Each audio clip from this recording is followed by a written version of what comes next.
Another name on the paper, another hard case.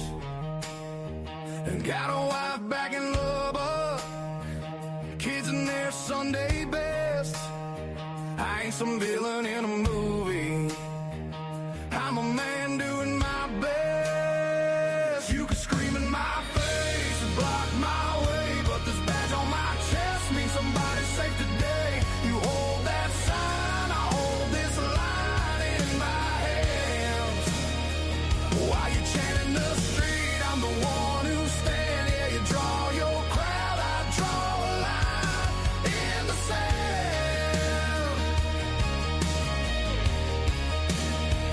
Saw you playing for cameras, shoving phones in my crew, spitting words like traitor, like you know what we go through.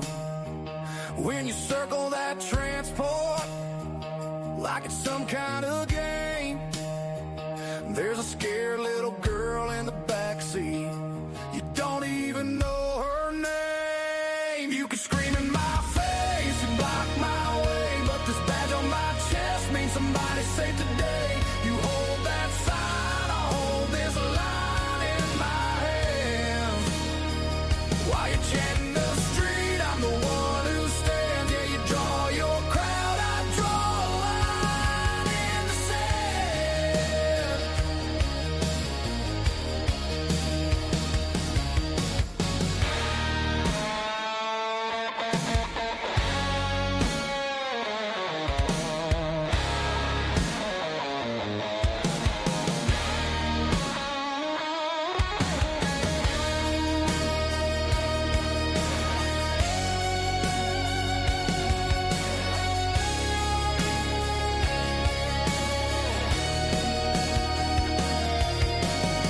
You say you care about people, then you shove them into harm's way. You turn a bus into a battlefield. I'm just trying to get them home today. Call me every name you can think of, I'll still show up when it hits the fan. When the dust clears, when fear's near, we'll see who really ran. You can scream in my face, you block my way, but this badge on my chest means somebody's safe today. You hold that sign, I hold this line in my hands. While you're chanting the street, I'm the one who stands. Yeah, you draw your crowd, I draw a line in the sand.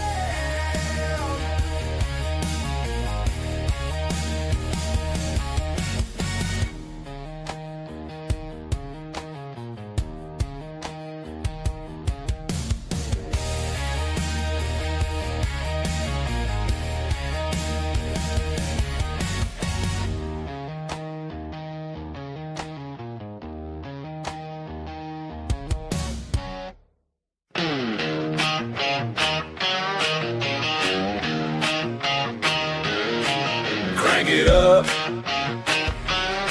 let it roll. Stars and stripes in my soul. Steel toes on, boots in the gravel. Heartland truth on every channel. Open Bible, flag on the wall. We say what we believe or we don't talk it off. This is red, white and raise hell. Cowboy hat, church bell, can't scare us into silence. We were born to rebel, from the back road to the beltway. We won't fade, we won't fail. Proud, loud, standing tall. Red, white and raise hell.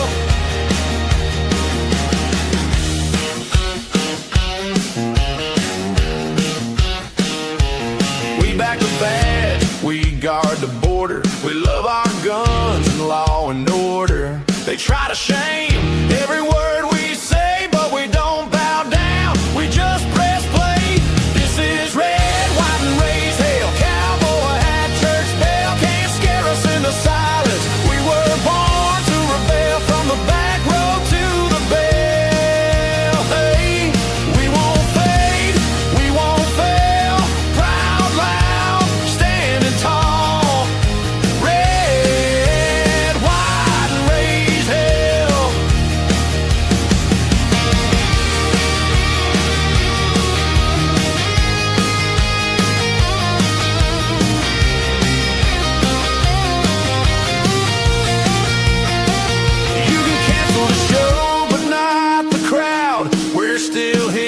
still talking loud. Gander the free on every spell. Hit that mic, host, let the truth ring out. This is red, white, and raised hell. Cowboy hat, church bell. Can't scare us into silence. We were born to a rail, from the back road to the beltway. We won't fade, we won't fail. Proud, loud, standing tall. Red, white, and raised hell.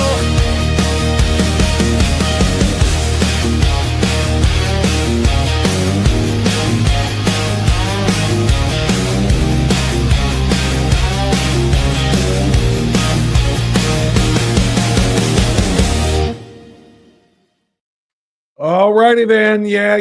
Good morning, everybody. Welcome. Are you ready to raise some red, white, and blue hell on a Thursday morning? That's what we're here to do. Good morning. Appreciate everybody, especially those who were in the meeting last night. Small but mighty group planning for Saturday. We're going to talk about that on a broader scale now this morning. We're going to see what the core people felt first, but we'll talk about what we're going to do on Saturday. Coming up here in just a bit, but it is a Thursday morning. We are unfiltered as always, and coming up in a half an hour. Oh, I better send them a little reminder. It's kind of what I was planning to do anyway. Coming up in a half an hour, less than now, we're going to talk to a couple of state representatives. You saw the graphic I had up there at the beginning, right, before we went in live? Yeah, there they are right there. That's State Representative Mike Dovilla on the right. That's Representative Gary Click on the left. And in between, that's Charlie. Charlie Kirk being honored by having his name on a piece of legislation put forth by those two representatives. They passed out of the Ohio House back in like November. Pretty, strong support. I think it was like 62 to 25 or something like that, 27 maybe. And now it's in the Senate, and hopefully going to be passed pretty soon out of the Senate as well. There's no reason it shouldn't be, quite obviously, but that is something that the Senate is going to have to figure out. But it's the Charlie Kirk. What's it called? The Charlie Kirk American Heritage Act, and it basically allows schools to teach and preach what this country was founded on. And let's be real. It was founded on Judeo-Christian principles. The impact and the influence of the Bible, particularly the Ten Commandments, cannot be dismissed, no matter how much they want to. That's just the truth of the matter. So that's what the American Heritage, the Charlie Kirk American Heritage Act is all about. So we're going to talk about that, and that'll be coming up at 7:30. Other than that, though, we have a whole lot of things that we've got to discuss that have happened over the course of the last 24 since we were together last. I've got to tell you this, too. I'm pretty doggone proud to be an Ohio resident with two Ohio senators like we have right now. We've been talking to Bernie Moreno on a regular basis since we started this, because we did it back on the radio side. Didn't do Jon Husted as much, but of course, he's now running in his campaign against Sherrod Brown for the full 6-year term. He's serving in the remainder of the term, to which he was appointed now. But both of these guys are doing some really great work. Today, it's Jon Husted's name on the amendment. They're going to vote today to separate. It's an amendment to the SAVE Act, and that's basically going to separate. Look. Since Democrats said, we had Jon Husted on Tuesday, I guess it was. Since Democrats said that they don't have a problem with the photo ID, or that's not where their objection lies with the photo ID. Their objection is with the documents for citizenship before you can register to vote. Jon Husted said, okay, let's put that to the test. Let's vote just on the ID part. And lo and behold, today we're going to have that vote. So it's the Husted Amendment. I'm very, very happy about that. He is getting out there. I said this before, and finding his voice. You don't just barge into the U.S. Senate, particularly as an appointee, not an elected senator, but nobody barges in and just starts throwing their weight around. You have to feel and figure out the Senate, and feel and figure out Washington. Remember, Jon Husted has been a state rep. He's been a secretary of state. He's been a lieutenant governor. This is a different animal down in D.C. And so he shouldn't have been expected to be out there, boldly taking massive steps in the early going. But he's finding his way now, and today is his amendment. And then Bernie Moreno yesterday just taking on the Democrats, and I've got video that I'll share with you. Bernie Moreno taking on the Democrats over the 260,000 DHS workers that are not getting paid right now, and how the DHS and why the DHS shutdown continues, and how completely avoidable it was, and how easily fixable it is if they just make up their minds to do so. So both of those guys doing tremendous work. A couple of legal cases that happened yesterday too. We're going to talk about. I teased this up a little bit yesterday, but today I want to make sure I absolutely get to it, and that is the Meta verdicts. Meta being the parent company of Facebook and Instagram and WhatsApp and so forth, and what happens with the platforms because of the addiction. There's two different cases, and we'll talk about both of them, but it's really about what happens with the addiction trial that has my kind of dander up a little bit, and we'll talk about that. What else? Yeah, a lot more. Let me start off with, what day is it, everybody? 26th morning, third month, year of our Lord, 2026.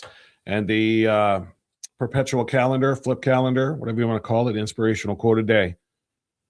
For the 26th of March, the greatest thing in this world is not so much where we are, but in what direction we are moving. Oliver Wendell Holmes gave us that one. I would concur. Good morning to the ever-present, omnipresent chatters. How about it? Let's see what we've got going on here in the early chat. Who got in first this morning? These guys seem like they set their alarm a little bit earlier each day to race to see who gets to be the first one in. B. Morgan got in first. Good morning, Thursday morning Patriots. There you go. Called or emailed 50 senators yesterday to pass the Husted Amendment and fund DHS. Are you serious, B. Morgan? You did that? You personally called 50 senators yesterday? I think that deserves some attention. It deserves Due respect, sir. Well, we can do that. Let's make this our finest hour. I believe this is going to be our finest hour. Yeah, that's not the one I meant to hit. I meant to hit. Yeah. That's awesome, B. Morgan. You, way to set the pace. Way to set the example. I like that. Thank you, Bob. I received my Stand with Ice shirts yesterday. I will be wearing it to the rec center and to the Y when I work out. Love that. Love that. Love that. Listen, I got an email from somebody yesterday. I don't want to say her name if I'm not going to remember it. I want to say Pamela. And she said, I placed my order for my Ice shirt on March 13th and it's still not here. What's up? And I didn't like it because it was emailed to me, but it was addressed to whom it may concern. And I want you all to know it's to me it may concern. I'm doing this myself, all right? I'm packaging, I'm buying shipping materials, I'm packaging, and I'm sending them out myself. So, and I'm trying to keep up as best I can. They're very popular. A lot of people are loving the I Stand with Ice shirts. And there's a little bit of a glitch right now on the website, by the way, at bobbrantz.com. So I'm just telling people, if you are interested in adding to my busyness by making me send out more shirts, and I hope you do, I'm serious. It's really important. It's important for this show. It's important for this mission. And it's important to the cause, which of course is to show support for ICE publicly. I got it. In fact, I should probably, I don't know if I can show you a text message on my phone. I might just have to describe it to you. Anyway, if you want one, Bob at strictlyspeaking.org is the email address. If you email me and say, hey, I want one, I will send you a direct link to the order form. But like I said, putting it online right now, there's just a glitch. So what can I tell you? But a lot of people love these shirts, and a lot of people are ordering these shirts, and I'm doing my best to fill those orders and get them shipped out as expeditiously as possible. But I did get behind. There's no question about it. After we first put those on sale, and then we had Babel weekend last weekend before. So it's just been a little bit rough catching up. But I promise you, I'm a one-man operation when it comes to these things. So I've got the stock of those shirts ready to go for you, and I got the packaging ready to go, and I'm labeling them up, and I'm getting them out as fast as I can. So Pamela, I sent you a private response, but hopefully you understand. It is to me it concerns because I'm dealing with it, and I apologize for the delay. But anybody else who wants one, I will make sure you do not have that long of a delay. I got a little bit of a system now when an order comes in, how I'm getting it out and when I'm getting it out. A little bit better, so I'll try to make sure that that's quicker. But congrats, thank you, Black Belt, for that. Dee Dee Bag of Donuts, good morning.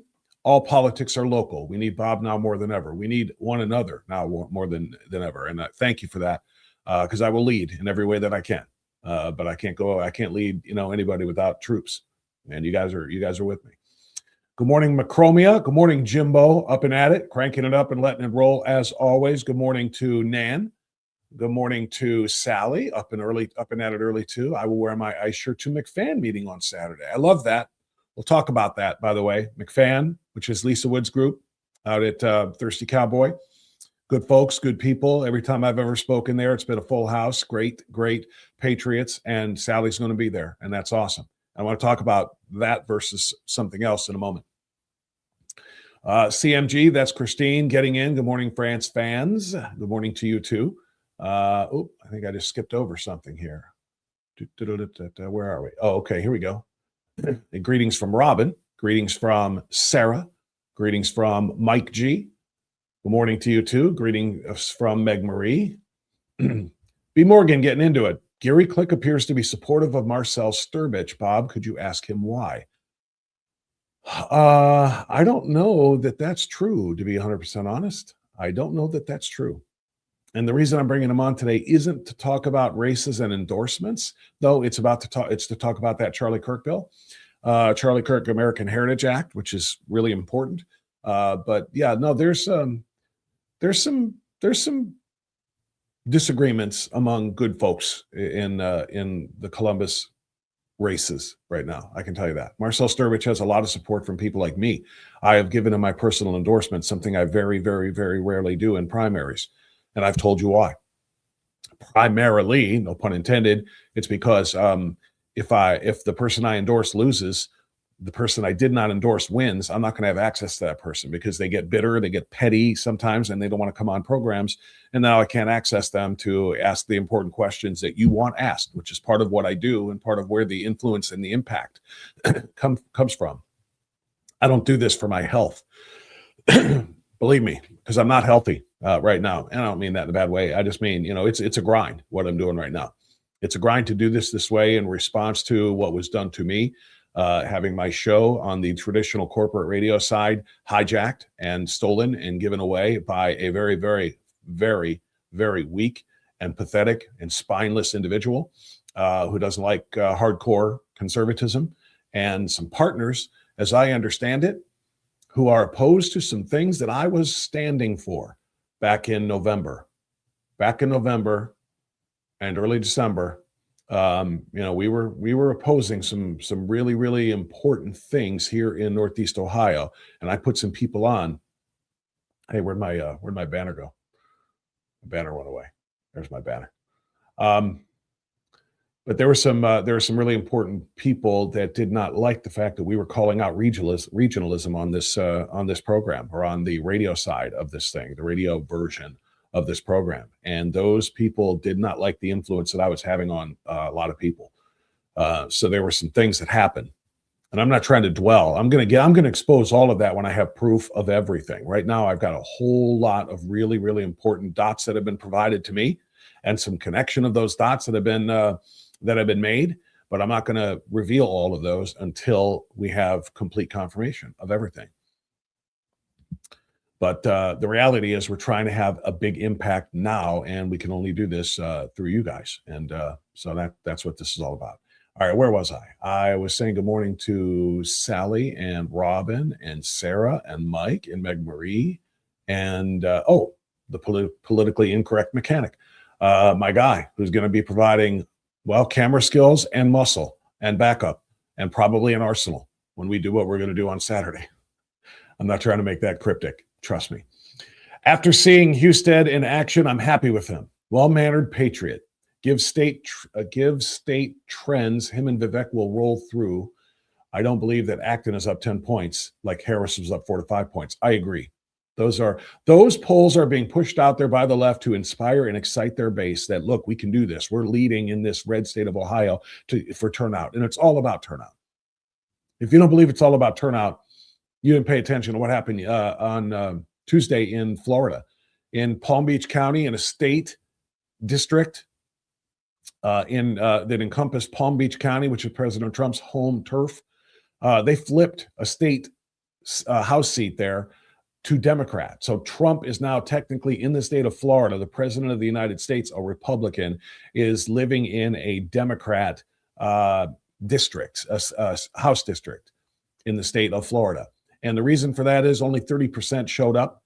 The Democrat won by 700 votes in 30% turnout. And if that's not a freaking smack in the face wake-up call to make sure that we are turning out in massive numbers for this November, then I don't know what it's going to take. If we all turn out, if we all get fired up and know what has to be done, those polls like they're talking about, they're trying to inspire Amy Acton's voters to come out there and turn out with those, hey, we're up, we're up, we're up. No, we got to make sure that we know the truth. There you go, B. Morgan. That's exactly correct. Yeah. And I'm not going to get into that with him because I'm here, like I said. Gary Click does not support Marcel Sturridge. Gary Click, and I talked to Gary about this off the air and off the record. And he's got his reasons. A lot of them are personal. I'm going to leave it at that. I'm not going to drag that on there unless he talks about it, in some other format himself. But I'm not going to do that because I'm here to talk about a good piece of legislation that he and Mike Dovilla are behind. So that's what that's going to be about. Let's see. What else do we have here? Jado, good morning. Jude's. Oh, Jude's. That's Jude's. Hey, I love Judy. She's awesome. Absolutely love it. And I love your name for that's perfect. That's obviously perfect for your handle. I have not seen the face of Jude's in some time other than on Facebook, but in a really, really long time. She's awesome. Pete, listening and heading to visit the Ark in Kentucky. Pete, now that's all kind of awesome. That's a bucket list item for me. Have not done that. Anybody else been to the Ark? That's very cool. Very cool. Let's see. T-Nam, Brian, I haven't seen you popping in here for a while either. T-Nam is the New American Media. Good morning, Bob and friends. Today is a good day to pass the Save America Act. It's a good day to save America indeed. Love that. Good morning, Brian. I have not seen you in a bit. Brian helped me get this whole thing started 2.5 months ago, because, he's been doing his own podcast for some time on the New American Media. He was kind of teaching me some of the tech ins and outs and the ropes and so forth, and really, really played a huge role. And we're still learning it, by the way, because it's an ongoing, effort to host a show and produce the show and technically produce the show, provide the video, the audio, and so on and so forth, until I can actually get a budget and make this thing profitable and not be spending all of my own money and yours just to keep it on. Until I can get a budget to hire somebody to do that, it's going to be that constant fight. But that's what I'm working toward. And that's where, like I said, we're still in infancy. Growth phase really doesn't hit until we're in the 6, 7, 8 month period, I guess, is what my guys are telling me. So, Sherby, good morning to you. Just a couple more here before I got to get into the work here. Aldrich for State Central Committee. Peter, are you really running for State Central Committee? Okay. If you are, then you'll have some support of some patriots right here. Trump times 3 is up and at it and in. And Lindy is in. Where do you get your shirt you just got here? Send me an email. And I will get your address and your size, and then I'll send you a link to pay for it, and we'll send it out. It's just that simple. The shirts. Do I still have the graphic up there to show everybody? You should remember them from, here it is. From the ice party. It's the I Stand With Ice shirts. Oh, Hillary Jackson sent me. This is so cool. Hillary Jackson. Let me see.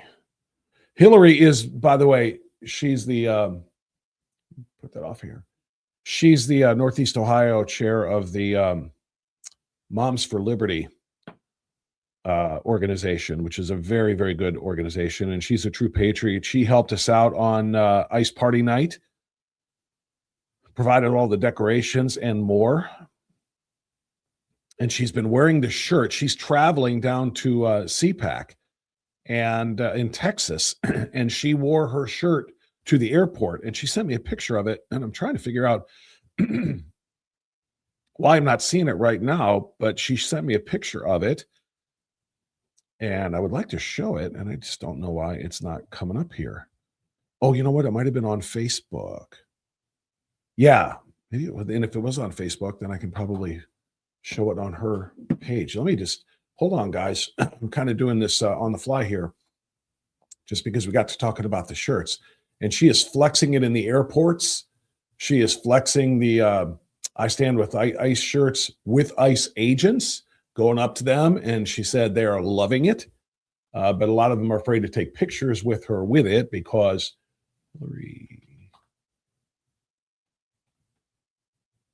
there she is. There's Hillary. All right, let me share this tab with you and see if we can just pop this up here super quick. Just for giggles, as they say. I won't say the first part.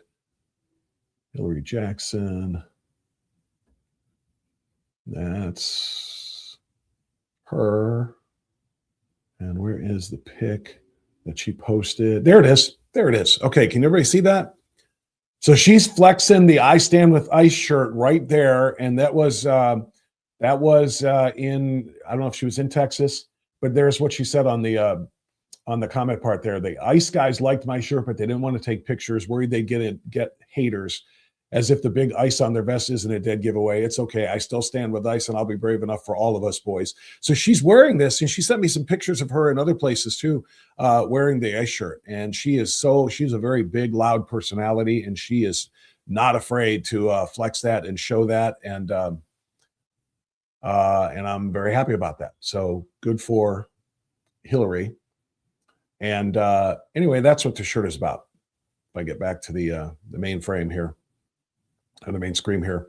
So Hillary's flexing that, and you can too. If you are interested in that shirt, like I said, just send me an email, bob@strictlyspeaking.org, bob@strictlyspeaking.org. Get one for you and get one for your significant other, and away we go. Really, really important. All right. Any more that we want to greet here on the way into the show this morning? Number one, Rhino, your show has a big impact on some of us Californians. That is awesome to hear. Thank you. That is, I mean, seriously, I'm trying very hard. We are Northeast Ohio centric, and we're Ohio centric. Most of the issues we're talking about, I'm talking about how do they impact Ohio? Does crap Gavin Newsom does in California impact Ohio? You bet it does. Does the crap going on up in Minnesota impact Ohio? Yes, it does. Because federal tax dollars are being stolen in some of this fraud. Federal tax dollars. That's my paycheck and your paycheck. And it's going to all of these grifters in all of these places. So yeah, so we're Ohio centric, but I do want to branch this show out and talk to people in other. You know what I will tell you that's very cool as I've been boxing up and shipping out these shirts. I'm sending some of them to so far the furthest I have sent a shirt is Colorado. I've got people buying the I Stand With ICE shirts in Colorado, Missouri, Delaware. Those and Pennsylvania. 4 states, 4 out-of-state shirts have been sold. Everything else has been in, but some have been in Cincinnati and in Columbus. The vast majority in Northeast Ohio, because that's where we had our ICE appreciation party, obviously. But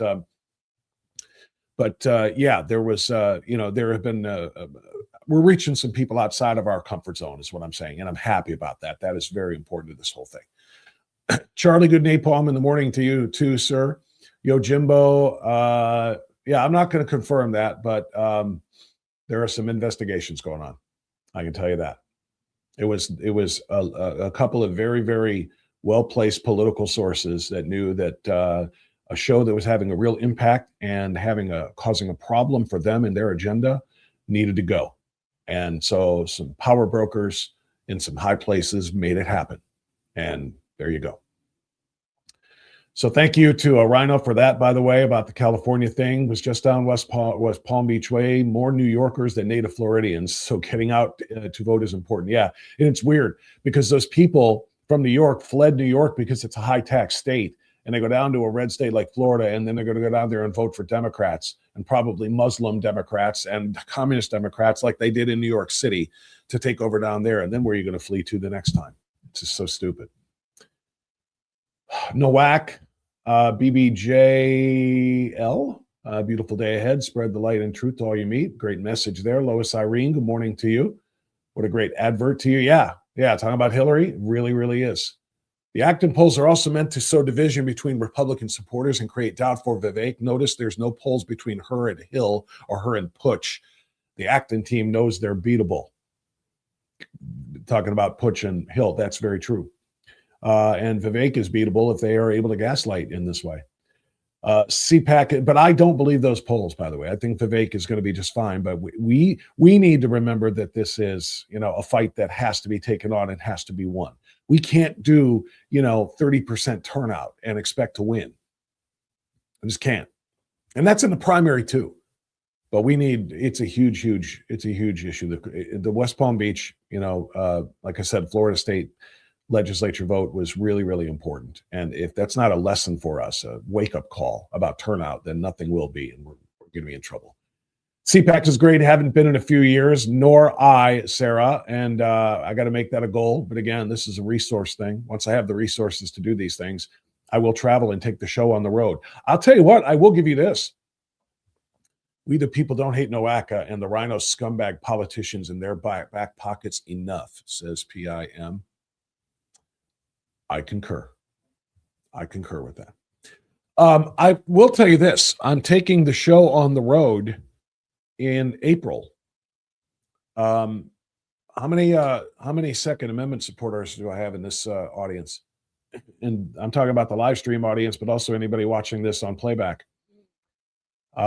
If you are a Second Amendment supporter and you understand how it is every bit as important in upcoming elections as the First Amendment is, and any of the Bill of Rights, for that matter, then you'll appreciate this. The NRA is having its second annual convention with a radio row, which is not just all radio. It's radio and broadcasters and podcasters and influencers and so forth. And I've been invited directly by the NRA to come down to Houston next month and to broadcast from the NRA convention.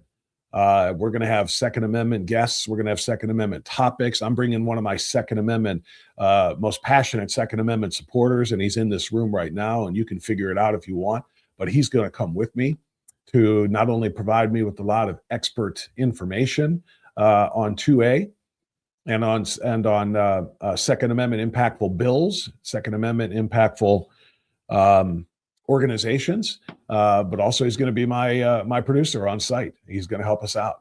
So we're going to have a very, very, I think it's going to be a very important convention. So it's going to be, I want to say the 17th and 18th. I believe it's April 17th and 18th. I don't have the camera in front of me. Calendar in front of me. Let me just pop it on there real quick to confirm that. Yes. Friday, April 17th and Saturday, April 18th, and then Sunday, April 19th for the morning. We're going to be on live from Houston at this NRA convention. And I know there are a lot of gun rights enthusiasts and activists and supporters, it's just 2A supporters, excuse me, who aren't huge fans of the NRA itself. And I get that. And that's fine. But because, we all remember what happened with Wayne LaPierre and, there was some corruption going on, but it doesn't change the fact that the Second Amendment is the Second Amendment. And that organization has found its way. There are a lot of great organizations like Ohio Gun. I actually asked Chris Dorr, who is the president of Ohio Gun Owners, what his thoughts were on the NRA before I agreed to do this. And, he said, not huge fans, for various reasons. I said, but this is going on. What is your take? And he said, go, absolutely go. More pub for, the Second Amendment and putting it on this podcast and so forth is way, way better. It's a good thing to do. And so he said, absolutely, I would go. I wasn't looking for permission, but just more affirmation that it was the right thing to do.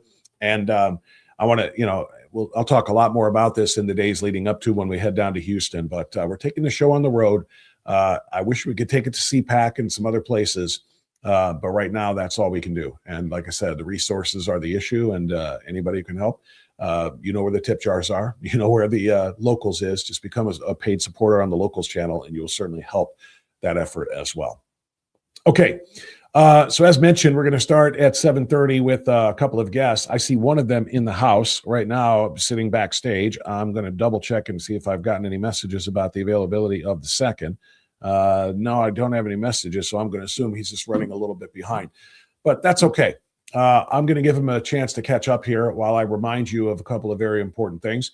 And that is one of my sponsors, one of my most supportive sponsors, a foundational partner, in faith, family, and freedom here on Strictly Speaking Unfiltered. I'm talking about AFP, Americans for Prosperity. AFP, Ohio in particular, is working so hard on the Buckeye Blueprint.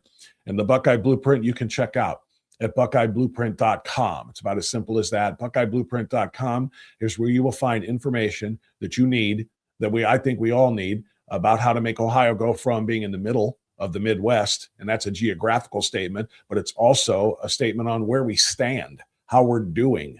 And we're in the middle there too, in the middle of education, 39th in the country. We're in the middle when it comes to the economy and economic opportunity. We're in the middle when it comes to energy, and we should absolutely be so much better than that. And I don't know anybody who disagrees with that. It's about policy, though. It's not about politics per se. It's about policy. And at buckeyeblueprint.com, you'll see what the policies they're advocating for are. And then you'll find out how you can play a role. AFP Ohio, Americans for Prosperity, is a true grassroots movement, and that means you need to get involved. And if I'm here to do anything, it's to help get things active. We don't just sit around online together and gripe. We get out there and we do active action items. And buckeyeblueprint.com is one of those. So make sure you join Buckeye Blueprint and support them, and support AFP Ohio just as they support Strictly Speaking Unfiltered, which is why we're here right now. So thank you to them, and thanks to you for in advance for your participation. All right, I want to go ahead and bring in one of our guests. I really do want to get them both on at the same time since they both played a role. Ohio House Bill 486 is the Charlie Kirk American Heritage Act. It got out of the House very early back in November, 6227. This week, or within the last few days anyway, it's finally getting looked at by the Senate. What does the bill actually do? It basically says Judeo-Christian values are what this country is founded on, and it's okay to teach that. And they named it after Charlie Kirk, the Charlie Kirk American Heritage Act. It doesn't mandate religion or force prayers on anybody, but it gives educators the right to educate their students on this material without mandating prayer or anything else. It is an important thing. The left is calling it political and religious indoctrination, but that's because the left are idiots. Mike Dovilla is smarter than that. So is Gary Click. They're the ones who sponsored this on the House. So we've got State Representative Mike Dovilla ready to join us right now here on Strictly Speaking Unfiltered. And let's find him. There he is. Mr. Dovilla, good morning, sir. How are you? Hey, Bob, I'm well. It's great to see you. I think it's my first time with you on this new format. It is, yes. It's nice to see you face-to-face like this. We've talked to you on the phone many times, obviously on the old traditional radio side, so it's good to have you on this format. So thank you. Thanks for making the time. And hopefully your colleague will join us soon. I was hoping to have both of you on at the same time because I think it's very cool that you guys sponsored House Bill 486. Why don't we start with how it started? How did the two of you guys put your heads together and collaborate on this? Sure. Well, I think Gary and I are a good combination. He's a pastor, and I'm a bit of an academic when it comes to the civic education space. So it was a good match in terms of the sponsorship, for one thing. And then, as you mentioned in the lead up, the bill moved pretty quickly through the process in the House and just got sponsor testimony in the Senate earlier this month. So it's moving along. And really the bill, Bob, is about two things. The first thing is pursuit of truth. We want to make sure that what's being taught in our schools actually aligns with what truth and reality is. And then the second piece is freedom of speech. And part of the concern that I think some teachers, some educators, some students and some parents have had is that there's sort of a filtered or even a false narrative that's being advanced in education with respect to how the country was founded, what the basis of the country is. And so the bill, as you've indicated, is permissive. It simply allows teachers, without fear of some kind of retribution, to be able to reflect back on the beginning of the country, the founding, our founding documents, our original source documents, and to say, that Christianity and other types of morality, but really focused on that, are the roots of what the country is founded on.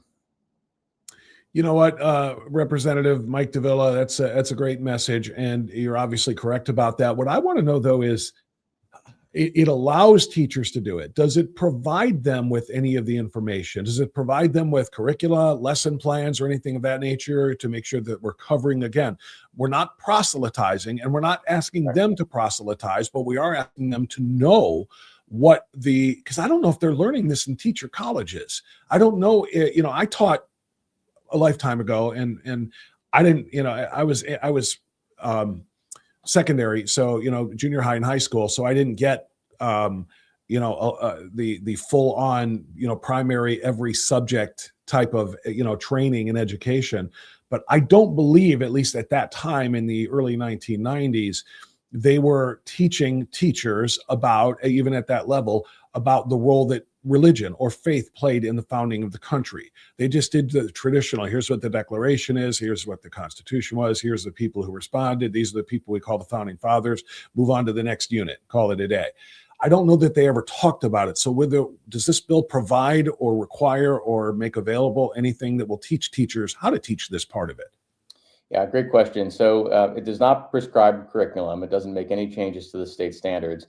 But the language of the bill does include a number of source documents that would be quite familiar to you and to other listeners that ought to be considered for inclusion in classroom instruction. And again, it's a permissive bill, so it's not mandating anything. It's not pushing any certain view on anyone, but it is reflecting back on some of these original documents and saying, these are the things that the country's based on. Probably a good idea to include those in your teaching. And by the way, if you do, you're fine in terms of your First Amendment rights. And what's interesting about this, Bob, is the proponents have come back in a couple of ways and said, well, this is a violation of the Constitution because you're violating free speech. Well, no, that's already provided for. This really is what we might consider a belt and suspenders when it comes to this type of curriculum or this type of set of documents that we're talking about. What led to the Charlie Kirk part of it? This is a great message, and the curriculum, I think, is there for the right reason, or not curriculum, but the allowance of this to be presented and so forth, as you said. But you put Charlie Kirk's name on it. How come? Yeah, and that really has been, unfortunately, a lightning rod for the other side. But if there's one sort of theme that I think attaches to Charlie Kirk's life and career, it's free speech. And he often remarked that when the free speech stops is when the violence begins. I'm paraphrasing there. And perhaps with not a lot of irony, that's how his life ended. Was on a college campus, exercising free speech, encouraging others to do the same thing. That's really ultimately what this bill is about, is free speech and providing for, again, it's provided for in the First Amendment, but reminding teachers, reminding parents, reminding students that you're allowed to have a free exchange of ideas in the public space, and that freedom that's detached from morality is not, in fact, freedom at all. We have a system of ordered liberty here under this regime, this style of government that we have here in the United States, representative Republican, small r government. And that really is what Charlie stood for and gave his life for. I want to read, if I can, and it's a good summary, by the way, and you're so right about Charlie Kirk. And for anybody who doubts what we're talking about here, I'm being very serious about this. Scroll Instagram or Facebook Reels for a little while. And if you have any kind of conservative leanings in your, in the things that you've viewed in the past, the algorithms are going to target you pretty soon with some stuff from Charlie. And there has been a real growth, at least I've noticed in, on my page, and when I'm scrolling, there's been a huge spike in the number of Charlie Kirk videos from his times on campus and the various places at which he debated. And Mike, Representative Dovilla, his ability to remain calm, to not yell at, shout at, radicals who are yelling and shouting at him and calling him every names, insulting everything from the size of his head to his hairline to, whatever it is that they wanted to make fun of because they don't have a whole lot of substance. And even those who did come out, there were professors who would come out at some of these campus events that he went to. And, they're supposed to be the super educated ones. They're part of the academy. They're the ones that, would certainly know. He had history professors come out who didn't know history, and he would expose them, but he didn't do it in a way that would say, see, told you college was a waste of time. Look at this loser. He was never insulting. And you'll see it when you scroll these videos, Mike. Maybe you're doing it yourself, but you see I want to engage in dialogue. We have such a divide here, and we can meet each other here with civil discussion about these things, not fighting. And that's a great reason for his name to be on this bill that you guys put forth, Mike.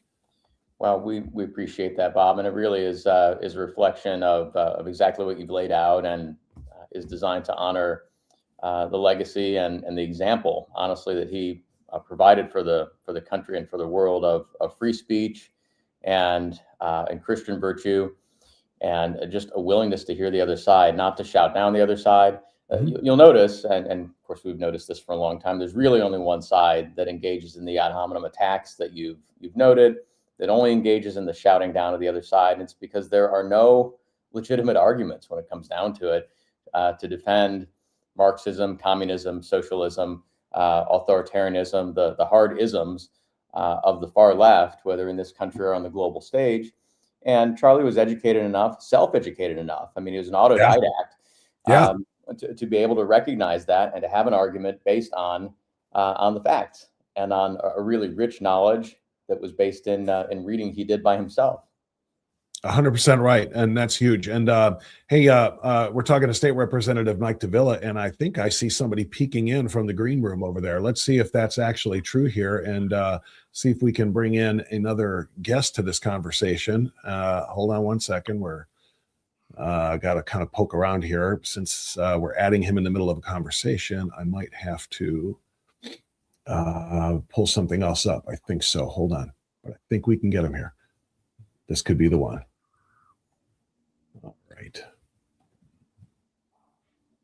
All right. Let's see if we can bring on your partner in, the opposite of crime, virtue. There he is. Partner in virtue, State Representative Gary Click. Gary, thanks for getting in, my friend. Good morning. I'm so sorry I'm tardy. I'm the late Gary Click today. Yeah. I don't like the sound of that.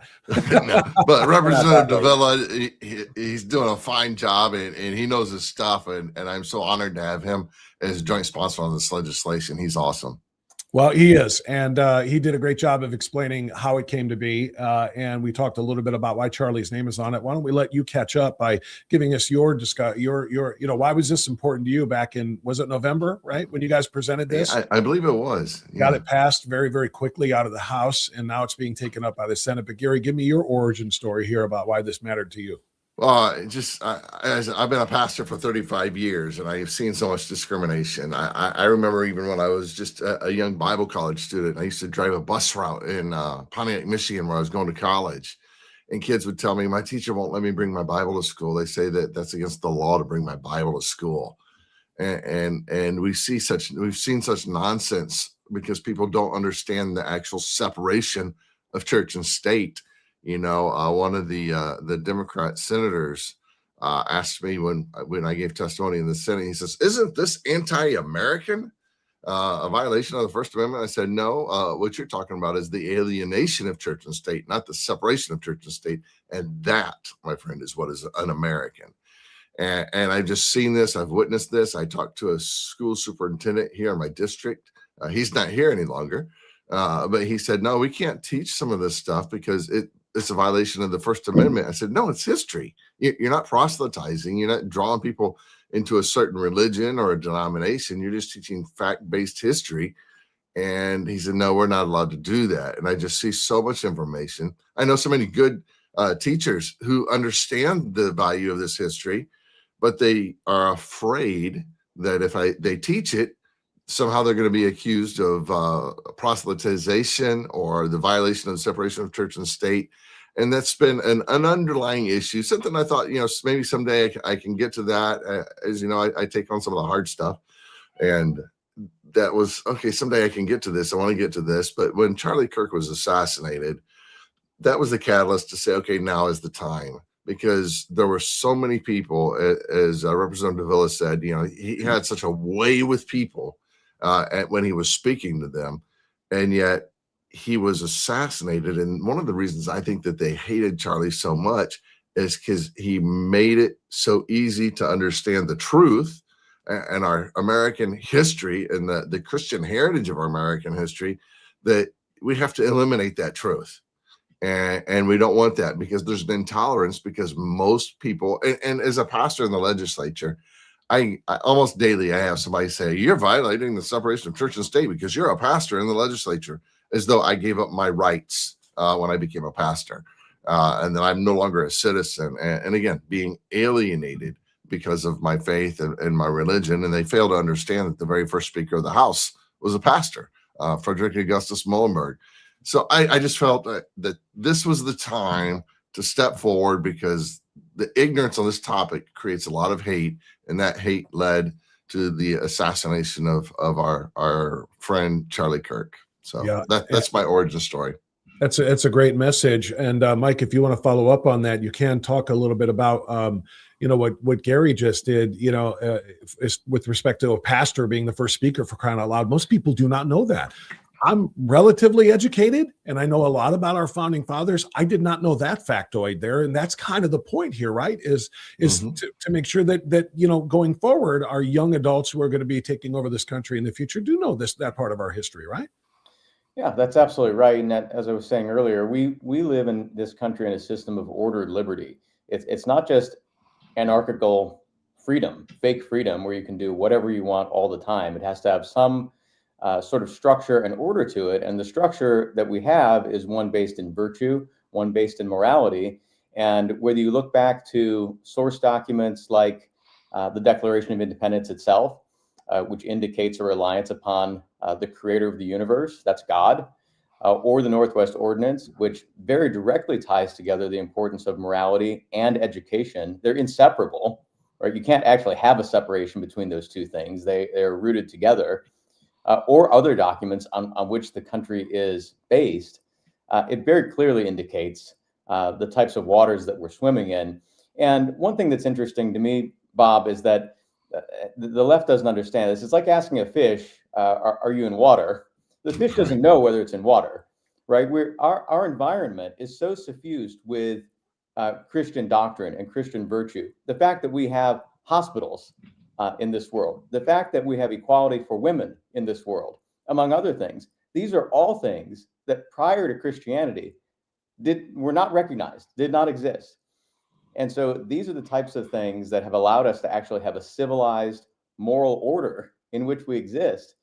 And they're such a part of the system now that people utterly take them for granted and act like they've come from somewhere else. They've come from a very specific doctrine and from a very specific system upon which this nation is based. I'm going to stay with you on this, Representative Dovilla, because I agree with every word you just said, but I also heard what the left will seize upon, and that is the promotion of Christianity. Because you just kind of, when you say that prior to Christianity, those things did not exist, it almost sounds like you're elevating Christianity above other religions. And as we get into the language of the First Amendment, government shall not establish a religion. Congress shall not establish one. And so therefore, they're going to say, if you're going to promote Christianity among religions in this, even though we are talking also about Judaism and Judeo-Christianism, but if you're going to talk that way about Christianity, you're going to have to allow the other religions to get equal time and equal presentation as well. How do we answer that? Sure. Well, and under the First Amendment, there's an allowance for that. Absolutely. But as I pointed out with Gary during our sponsor testimony in the House, there's a quite famous letter from President Washington to the Touro Synagogue in Newport, Rhode Island, where he very clearly lays out the importance of freedom of religion. And so that goes all the way back to the beginning of the country as well, and all the way back to our first president.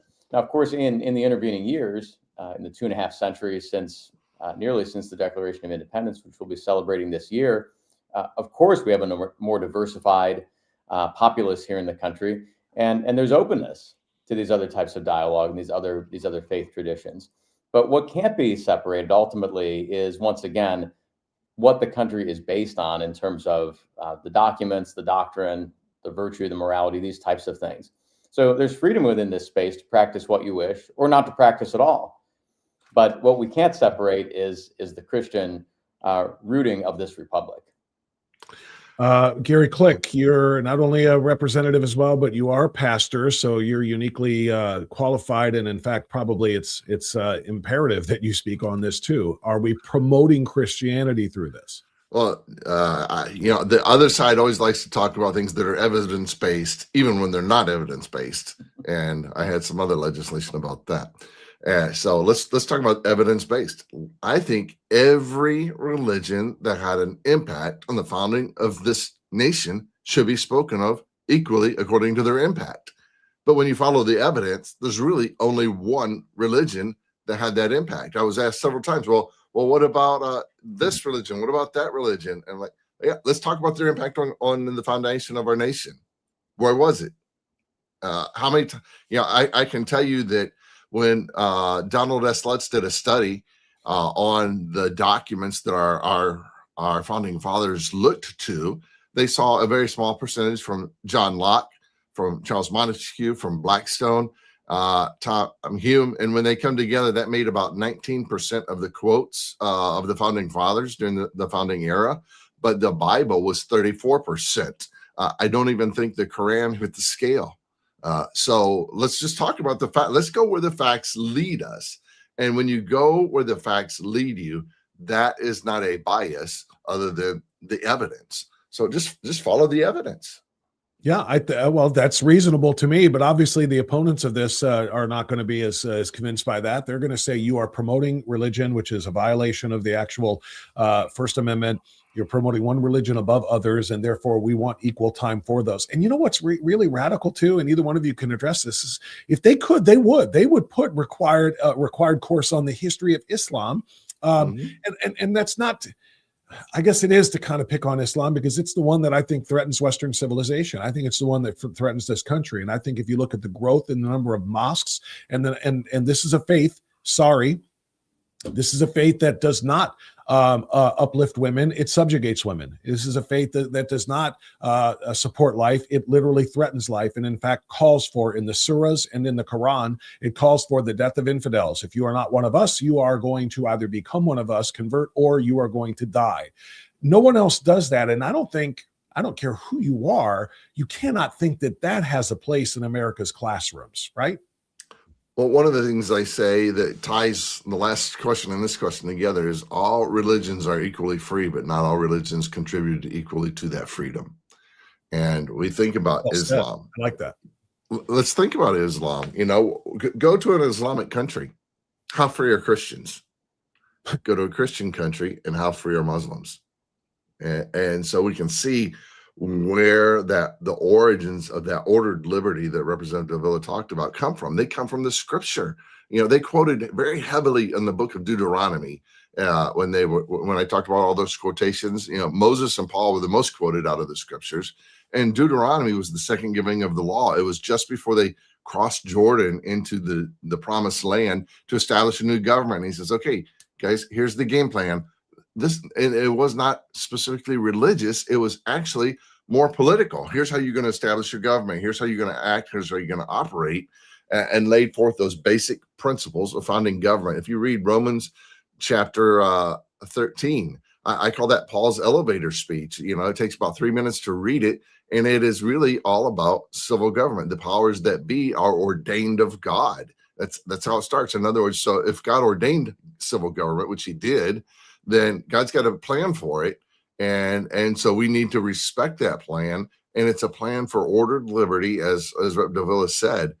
So yeah, Christianity works. Now, the reality is there are different denominations, and that's really what the battle was in the founding era. The three of us, we all love God. We all have a different touch perhaps on how we love God, but all three of us love God. And we worship God together, and we're not going to sit here and fight over which one of our perceptions of Christianity is the most accurate. If we did, it'd be a friendly conversation. But back in the day, it wasn't.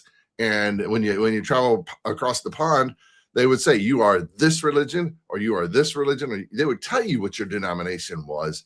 And when we came to America, we had some struggles with that, just to be honest, in the early years of, okay, we had state churches, and if you're not a part of this church, then you don't count.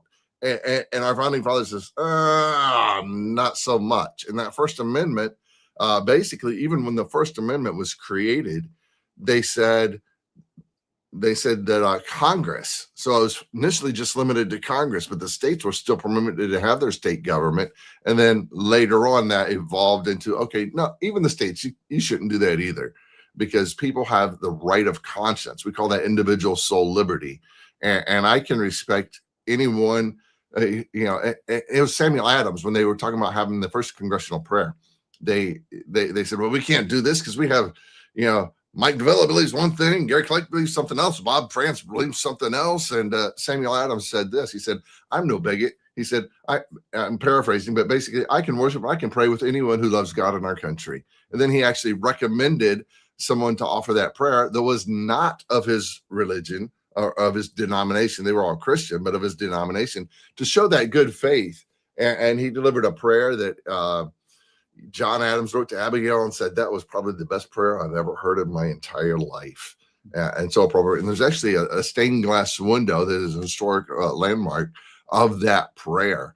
And so that's what we're talking about, is the fact that we do worship God as a nation. He is mentioned in our founding documents. The people say the Constitution is secular. It is not. Article 1, Section 7 actually gives the president 10 days to sign a piece of legislation accepting Sundays. Why didn't he say except Fridays? Why didn't they say except Saturday? They said except Sunday, because that was the Lord's Day. And it is signed in the end. It says, dated in the year of our Lord, 1787.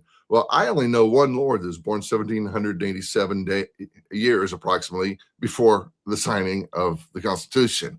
And that was a reference to Jesus Christ without being denominationally specific. That is exactly why I start every single show that I've done over the course of my career with the date. And I phrase it that way. I say this is the third morning of the third month in the year of our Lord, 2026, because I want people to know that part of it. Representative Dovilla, why don't you take it from there, your reaction, and follow up on that?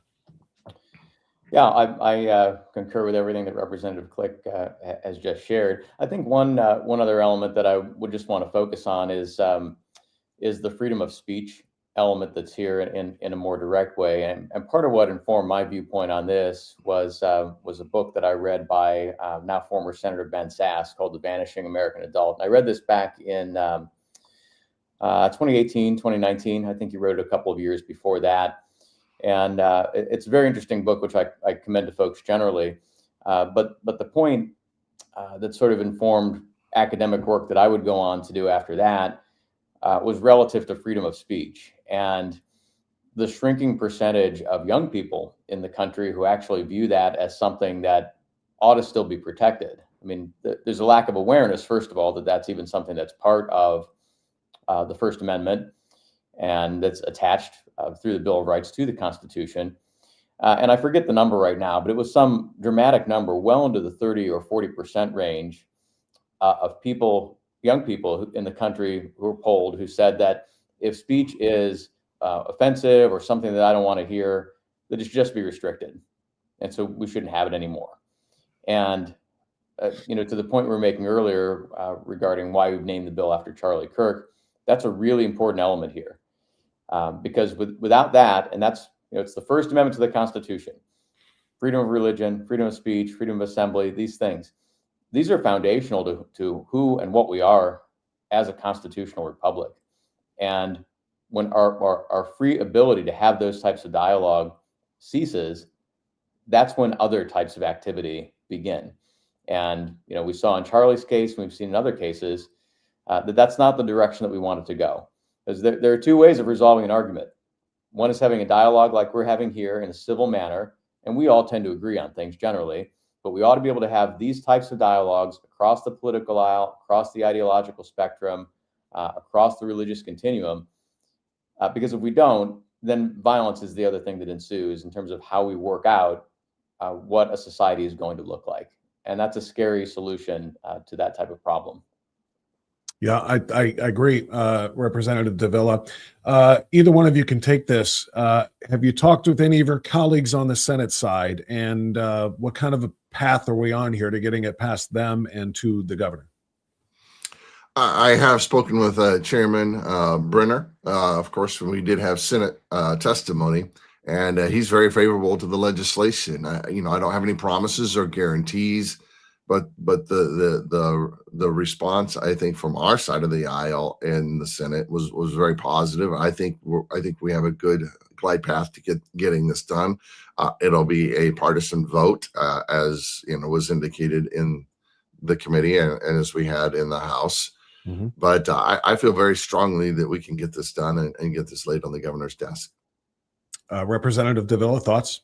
Yeah, I agree, and I need to thank Representative Click in particular for carrying the baton for us. I was off on Navy active duty for this first couple weeks of this month, so when sponsor testimony came up, Gary carried the water for us over in the Senate, so he's got a better sense of where things are. But I speak with Senator Brenner with some frequency. We're former House colleagues from my first stint in this role, and I think he's characterized the prospects for the bill very accurately. Since you brought it up, your military commitment is a huge part of your life, obviously, and you continue to do that. Thoughts on where we stand right now from, with the Iranian, again, I don't want to call it a war because we haven't declared war, but obviously we have military action that is taking place there. And word is some 3,000 paratroopers are about to be deployed and a bunch of others to the Middle East. That doesn't mean they're going in, that there's a ground invasion of any kind going on in Iran, but they are going to be there to, provide the commander in chief and the Pentagon with options. Mike, especially, do you have any thoughts on where we're headed there? Well, Bob, it's day by day right now. Obviously, the commander in chief made a decision to try to address what is viewed, I think, accurately in my personal opinion, as a threat to the United States and to the civil world. And so that process, I think, is going as well as we might expect. Some challenges, obviously, with the way that the Strait of Hormuz situation has developed in the ensuing weeks since this began. But you're also seeing, I think, an international coalition come together around that. And in the past, when some of these actions have been taken, that coalition of the willing, as the term was put together, was typically assembled and engaged in advance. This president, as we all know, has a slightly different approach to foreign policy and domestic policy, for that matter, and so is doing this his way. But he also has tremendous influence, I think, on the global stage with other leaders. And so you're seeing whatever we're up to now, 21, 22 different countries come 22. Together from NATO and from other nations in the Gulf to say, this is not a sustainable situation in terms of energy flow, global security, and so forth. And, as I said, things are changing each day. So, over the weekend, it looked like a 48-hour notice before certain actions were going to take place. Then it turned into 5 days. So, the president has and needs to have the flexibility with the rest of the national command structure to make the types of decisions that have to be made here. But I was just reading in the Wall Street this morning, I think there's a desire for a diplomatic solution here, but it really just depends if the Iranians are willing to come to the table and have that discussion and end the situation in a place where there's more stability in the region and where there's more security globally than what we had before this lit off. Great response. Representative Click, I'll let you close our conversation with your thoughts on that. And also, if you could speak specifically to the notion of the critics that President Trump is being guided by Israel here, rather than the other way around, that Israel is calling the shots and deciding for President Trump what he will do and when he will do it. Your thoughts? Well, anyone who knows President Trump knows that no one tells him what to do. I think that is just a ludicrous statement, and people know that, whether they like him or whether they don't like him, they know that he is the decision maker. And as far as I think it's very wise for any president to leave all of his cards on the table. Leave people guessing. They don't need, and he's one who's also been one who keeps his word. He's like, okay, you got to this time. And unless there's a reason to not follow through, he doesn't draw a pink line in the sand, he draws a red line in the sand. And I think it's all options have to be on the table. I think that most people do not want to see our troops on the ground. But I also, I've got a young man in the military, and I even get a little choked up even saying this. But it was kind of funny. He called me one day. He said, "Dad, what's your DOB and your SSN?" And I said, "Why?" He said, "Well, that's for my background for the Army." I'm like, "What?" He says, I told you this. I said, "No, I don't remember that." And I said, "I'll be super proud of you if you join the service, but let's do this together." And we did. And he ended up in the Air Force. But I also told him, I said, "Listen, I am not trying to discourage you in any way." I said, "But you need to remember that when you sign that dotted line, you are pledging your life, if necessary, in the service of our country." I don't want to see that happen ever. But when you sign on the dotted line, you're saying that if necessary, I will go into that situation and sacrifice my life for my country. And he understood that. I don't think he wants to be in that place or that position, but he knows that's what he signed up for. And I don't think we want to see our troops endangered if it's not necessary. We've seen that, in the past. I'm reluctant to see troops on the ground, but you have to always have that as a reasonable threat when we are facing evil empires like that in Iran. And they need to know that we've got this in our back pocket and it can happen. And they need to do everything to avoid this happening, because it's going to be worse on them than it is going to be on us. Yeah. Thank you for sharing the story about your son, by the way, because he and, everyone who enlists in our all volunteer military, they're heroes, because they do have to understand that on the way in. You don't want to die for your country, but when you sign that dotted line, you're saying, "I will, if that's what it takes, I will." And, we're talking about a regime that has killed over 1,000 Americans and continues to kill American allies and continues to threaten American interests and to sponsor terrorism all around the world, which makes Americans less safe. And if we've got to go in and depose that regime and do what needs to be done, that's in service to America and fellow Americans. So your son and everybody else who puts that patch on their arm and their shoulder, and Mike Dovilla knows this firsthand, are all heroes. Because you are willing to say, "I will die for my country if that's what it takes to protect and preserve my fellow Americans." And God bless every one of them for that. And I know President Trump realizes that as well, and he's not going to do things willy-nilly here and put their lives in jeopardy. That if this wasn't necessary, it's not something to protect and preserve America's way of life, that it's not something he would be sending these boys to do. So, gentlemen, thank you both very much for the great conversation. Thank you for sponsoring House Bill 486. It's now on the Senate, the Charlie Kirk American Heritage Act. Let's let our students, let's encourage our students to learn about the true role that faith and Christianity and the Judeo-Christian values upon which this country was built. Let's let them learn that and make sure that they know that going forward, so that future generations will never forget the important role that faith played in the development of the greatest force for good in the history of human civilization, which is the United States of America. Amen. Representative Dovilla, thank you for coming in. Representative Click, thanks for making it in. Appreciate that, guys, very much. And keep up the great work. God bless you, Bob. Thank you. And thank you again for your service, Mike. I appreciate it. My honor. Great to see you both. Take care. Thanks, guys. We'll talk again soon. All right, there you go. That's Representatives Dovilla and Click. Really important stuff there. And I love, by the way, the fact that they named it after Charlie Kirk. This should be an important, I should have asked this. I got to own the fact that I did not.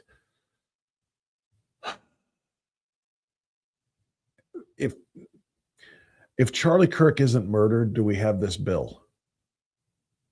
I should have asked that.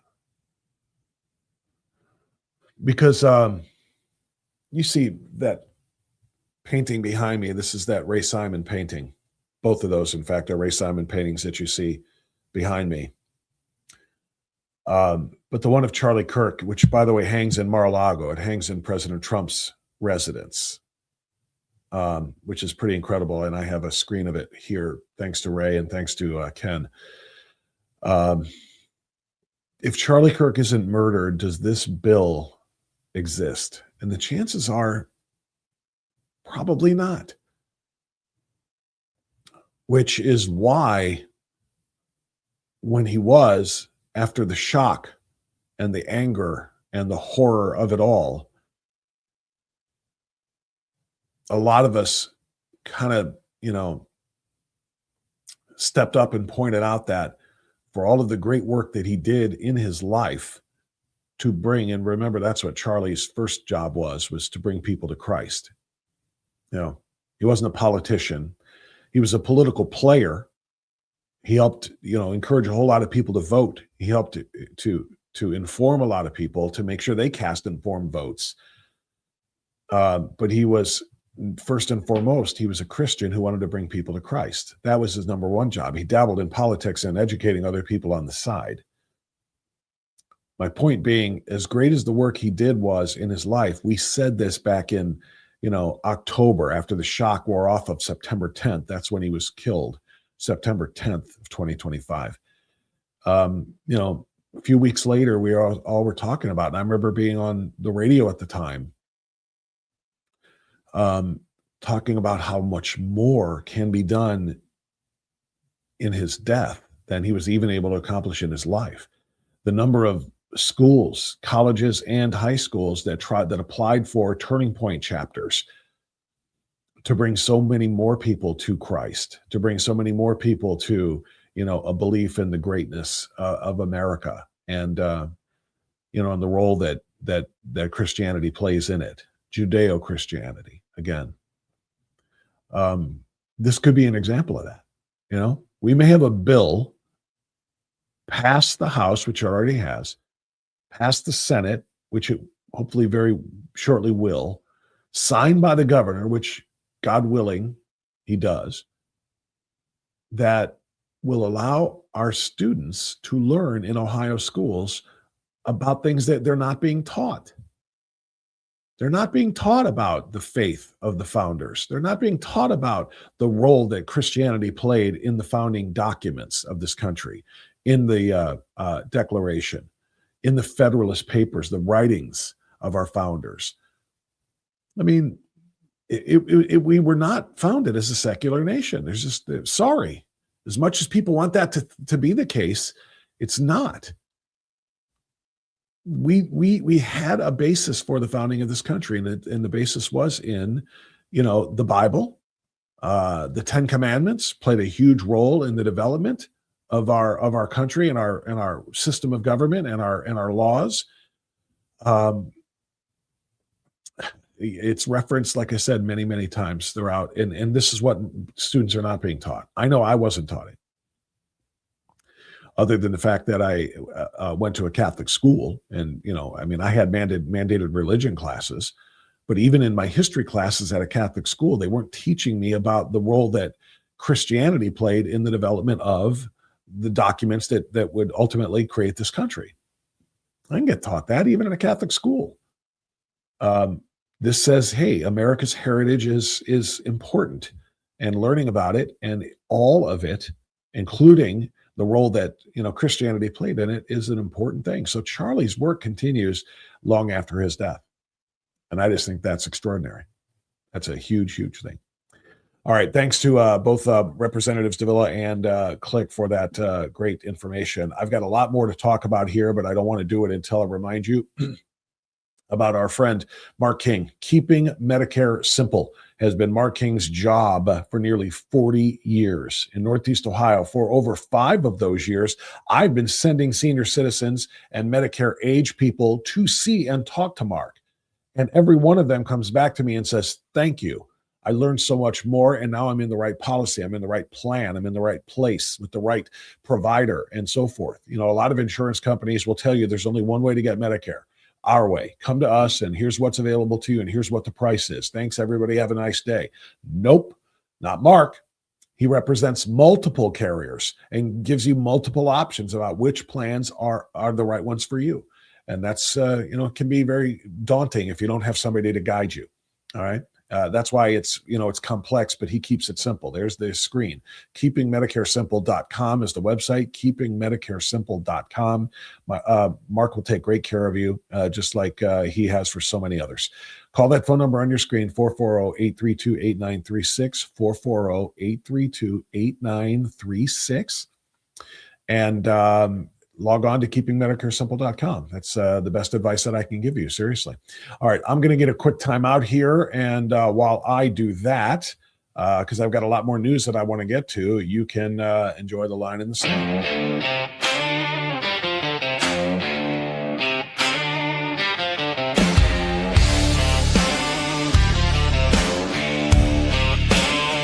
Clocking at midnight, vest on, boots laced. Another name on the paper, another hard case. Got a wife back in Lubbock, kids in their Sunday best. I ain't some villain in a movie, I'm a man doing my best. You can scream in my face, you can block my way, but this badge on my chest means somebody saved today. You hold that sign, I hold this line in my hands.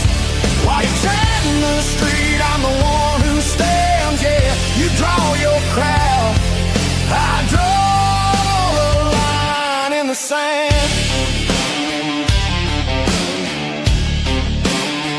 Saw you playing for cameras, shoving phones in my crew, spitting words like traitor, like you know what we go through. When you circle that transport, like it's some kind of game, there's a scared little girl in the backseat, you don't even know her name. You can scream in my face, you can block my way, but this badge on my chest means somebody saved today. You hold that sign, I'll hold this line in my hands. While you're chanting the street, I'm the one who stands. Yeah, you draw your crowd, I draw a line in the sand.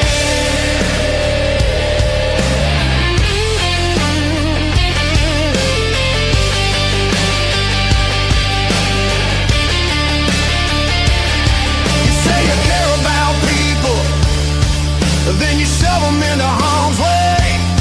You turn a bus into a battlefield. I'm just trying to get them home today. Call me every name you can think of, I'll still show up when it hits the fan.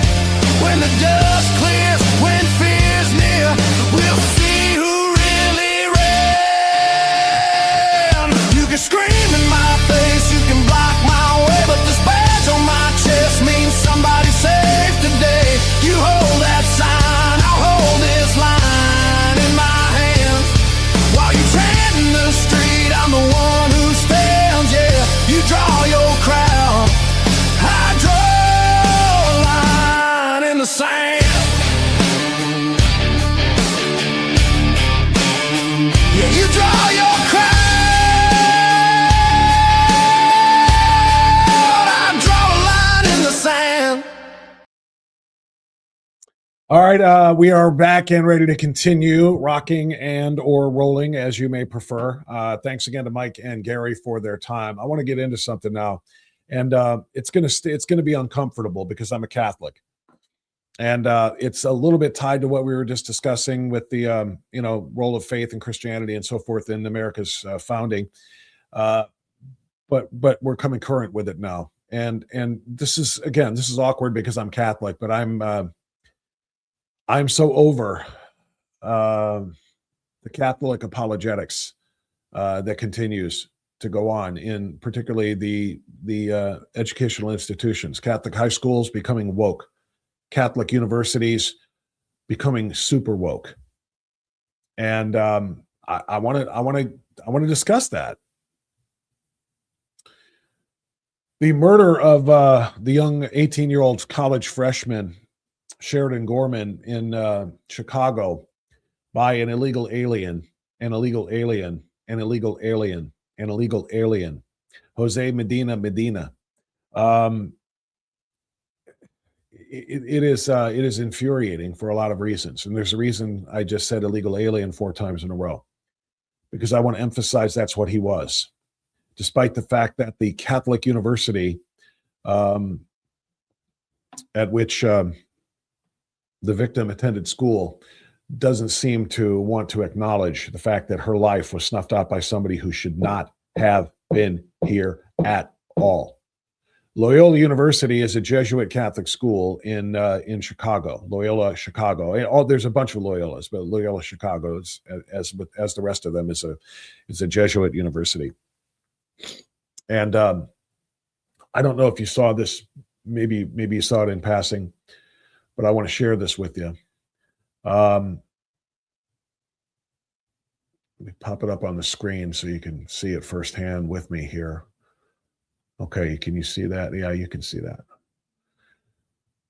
New York Post coverage of it. This is being covered by a lot of media, which is good.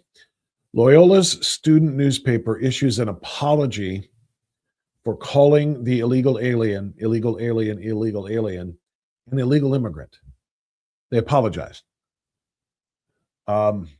Wait, what? Yeah, that's kind of how I feel about it too. There's this the living, breathing piece of human waste himself, who, according to, by the way, former Illinois Governor Rod Blagojevich, Blago, if you remember him, he was pardoned by Trump in 2020 despite serving a long prison sentence for corruption. Blagojevich said that everything that has been reported thus far on this Jose Medina character, the illegal alien from Venezuela, indicates that he was auditioning for or carrying out an initiation to get into a gang when he murdered this 18-year-old in cold blood as she walked with friends. Just absolutely unprompted murder. He thinks it was, because he's a piece of trash, illegal alien who came in here to take advantage of America, take advantage of American generosity, and part of that is stealing and possibly joining a gang. Maybe he came in from a gang in Venezuela too, as far as we know. We don't know that yet, but we do know what he did. And so let me share the story with you. Loyola University Chicago's student newspaper is now facing backlash for apologizing for its coverage of freshman Sheridan Gorman's murder because editors labeled the alleged murderer an illegal immigrant.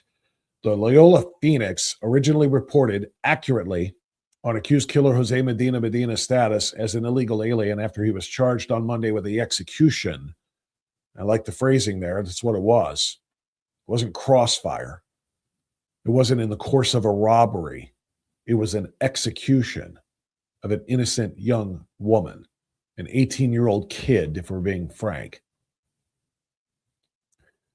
Immigrant man charged in murder of Sheridan Gorman, DHS involved. That was the student newspaper's headline originally, referring to Medina as an illegal immigrant. But the Phoenix later edited its story. And again, I hope you can see what I'm reading here. You don't have to if you just want to listen. It's fine. I'll blow it up a little bit more there. The Phoenix later edited the story to describe Medina instead of an illegal alien as, quote, a Rogers Park resident, in reference to the Chicago neighborhood where the main campus is located and where Gorman was walking with friends when she was shot dead early last Thursday. Quote, the headline didn't reflect the most important elements in the story, and it was taken down minutes later to prevent any further harm to affected community members, the newspaper said in a lengthy editor's note on the article. Let me just pause there and make sure you understand what that just said. Affected community members. Who's affected more than the family of Sheridan Gorman? Who's affected more than that? Oh, we don't want other illegal aliens in Chicago, a damn sanctuary jurisdiction, to be upset about being called illegal. Those are the affected community members they're talking about. We don't want to do further harm to other illegal aliens that we won't call illegal, so we can't call him illegal. Holy crap. Additionally, the editors wrote, in the body of the original post, we described the man who was charged as an illegal immigrant using language provided by the Department of Homeland Security. You need to have language provided for you to call somebody who's here illegally illegal? You had to rely on DHS to tell you what wording it should be? How about look up U.S. law, you stupid sons of... Why don't you look up the law?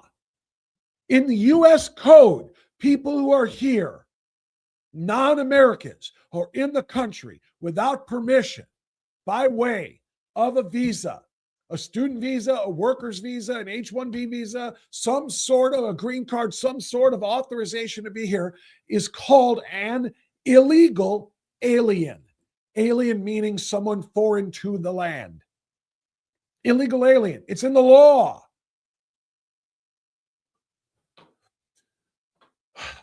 That language, quote now, that language does not align with Associated Press style, nor does it align with the values of this newspaper. What values does your Catholic school newspaper have? Do you have values that suggest that killing someone is kind of bad? That the innocent victim of a murder should be the focus? Is that in the values of your Catholic university? It's in the values of my Catholic heart. I want you to ponder that. What are you saying? Does your Catholic university not teach the 10 Commandments? Do they skip over, if they do, the one that says thou shalt not kill, that should be the top priority in this case? Not the feelings of the killer or the other shared community members of the killer, those who are also illegal aliens? This Catholic university newspaper went on to write, quote, no human's existence is illegal. And we quickly changed our wording to reflect that. Despite noting in the article that Medina was living in the United States illegally, according to DHS. There's the victim. There's 18-year-old Sheridan Gorman, who apparently is an afterthought to the Catholic university that she attended and paid tuition to. We're more concerned with the feelings of the illegal alien or other people like the illegal alien who killed her than we are with the actual victim. She should be alive right now if the last presidential administration had done what this presidential administration is doing and kept people like that murderous SOB out of the country. But instead, Jose Medina was allowed into the country by Joe Biden, by Alejandro Mayorkas, by Kamala Harris, and then allowed to commit crimes in this country, being arrested again and again and again and again, all of which are immediately and instantly deportable for an illegal alien. And instead, the judges just kept letting him go, scot-free, until finally he puts a gun to a young girl's head and kills her. And the Catholic university is more concerned with the language of no human's existence. Nobody said that it's illegal to exist as a human. It is illegal, damn it. It is illegal to have that human being in a place where they are not legally, hence the word illegal, permitted to be. And it is not. What values does that violate to say that it is? To say that those rules do apply and that they do matter, for crying out loud. Some of the responses. If I were her parents, this would send me over the edge.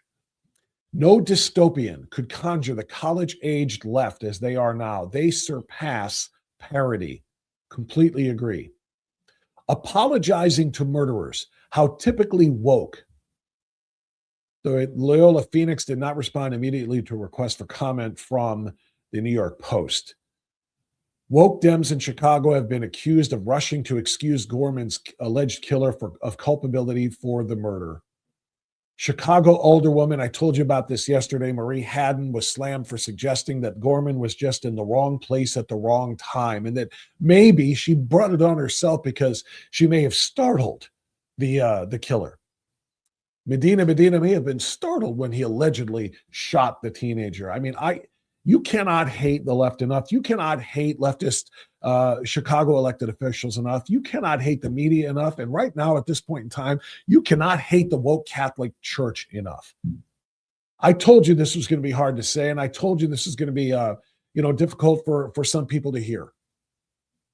But I'm just going to tell you, I'm a Catholic. I'm a cradle Catholic. Was born and baptized as a Catholic. All right?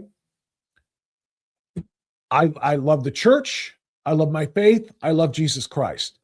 I am over the Catholic apologists. I am over the woke Catholics in schools like St. Edward's, where they participated in an ICE walkout last month.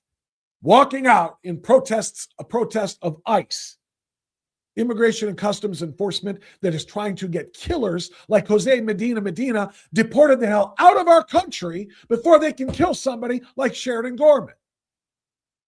Really, St. Ed's? Is that what it means to be an Edsman? To defend Jose Medina, and rather than ICE that people are getting rid of? St. Ignatius St. Ignatius School. I had a friend whose son was at St. Ignatius who walked into a history teacher's classroom and saw a coffee cup on the teacher's desk on day one that said ACAB. You know what that stands for, right? All cops are bastards. That is happening at Catholic schools. I will tell you a personal story that I've told on the radio before. I'll tell it to you on this live stream right now. Magnificat High School.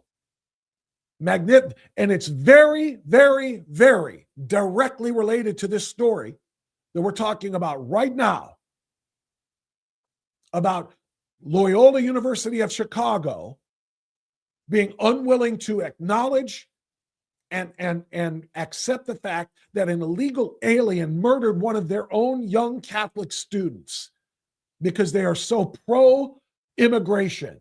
They are open borders. Catholic schools, by and large, are open borders. No one is illegal. You can come and go anywhere you want as you please. They misread the Bible. They misread the church's teachings. They misread history. They misread the story of the Holy Family. And they declare that everyone is free to move wherever they want. That's why that quote was in that Loyola University student newspaper article. That's why that quote was, no one's existence is illegal. It's not about their existence. It's about their location, because borders are legal and the church says so. I have been getting, let me tell you something. I'm going to get into here's the backstory. I'll try to come back to this. I'll try to come back to my church. My church has been blessed, I believe, with a phenomenal leader. He is Indian by birth.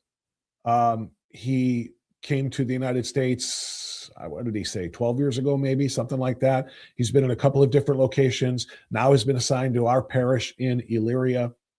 That makes him a legal immigrant into the United States, by the way.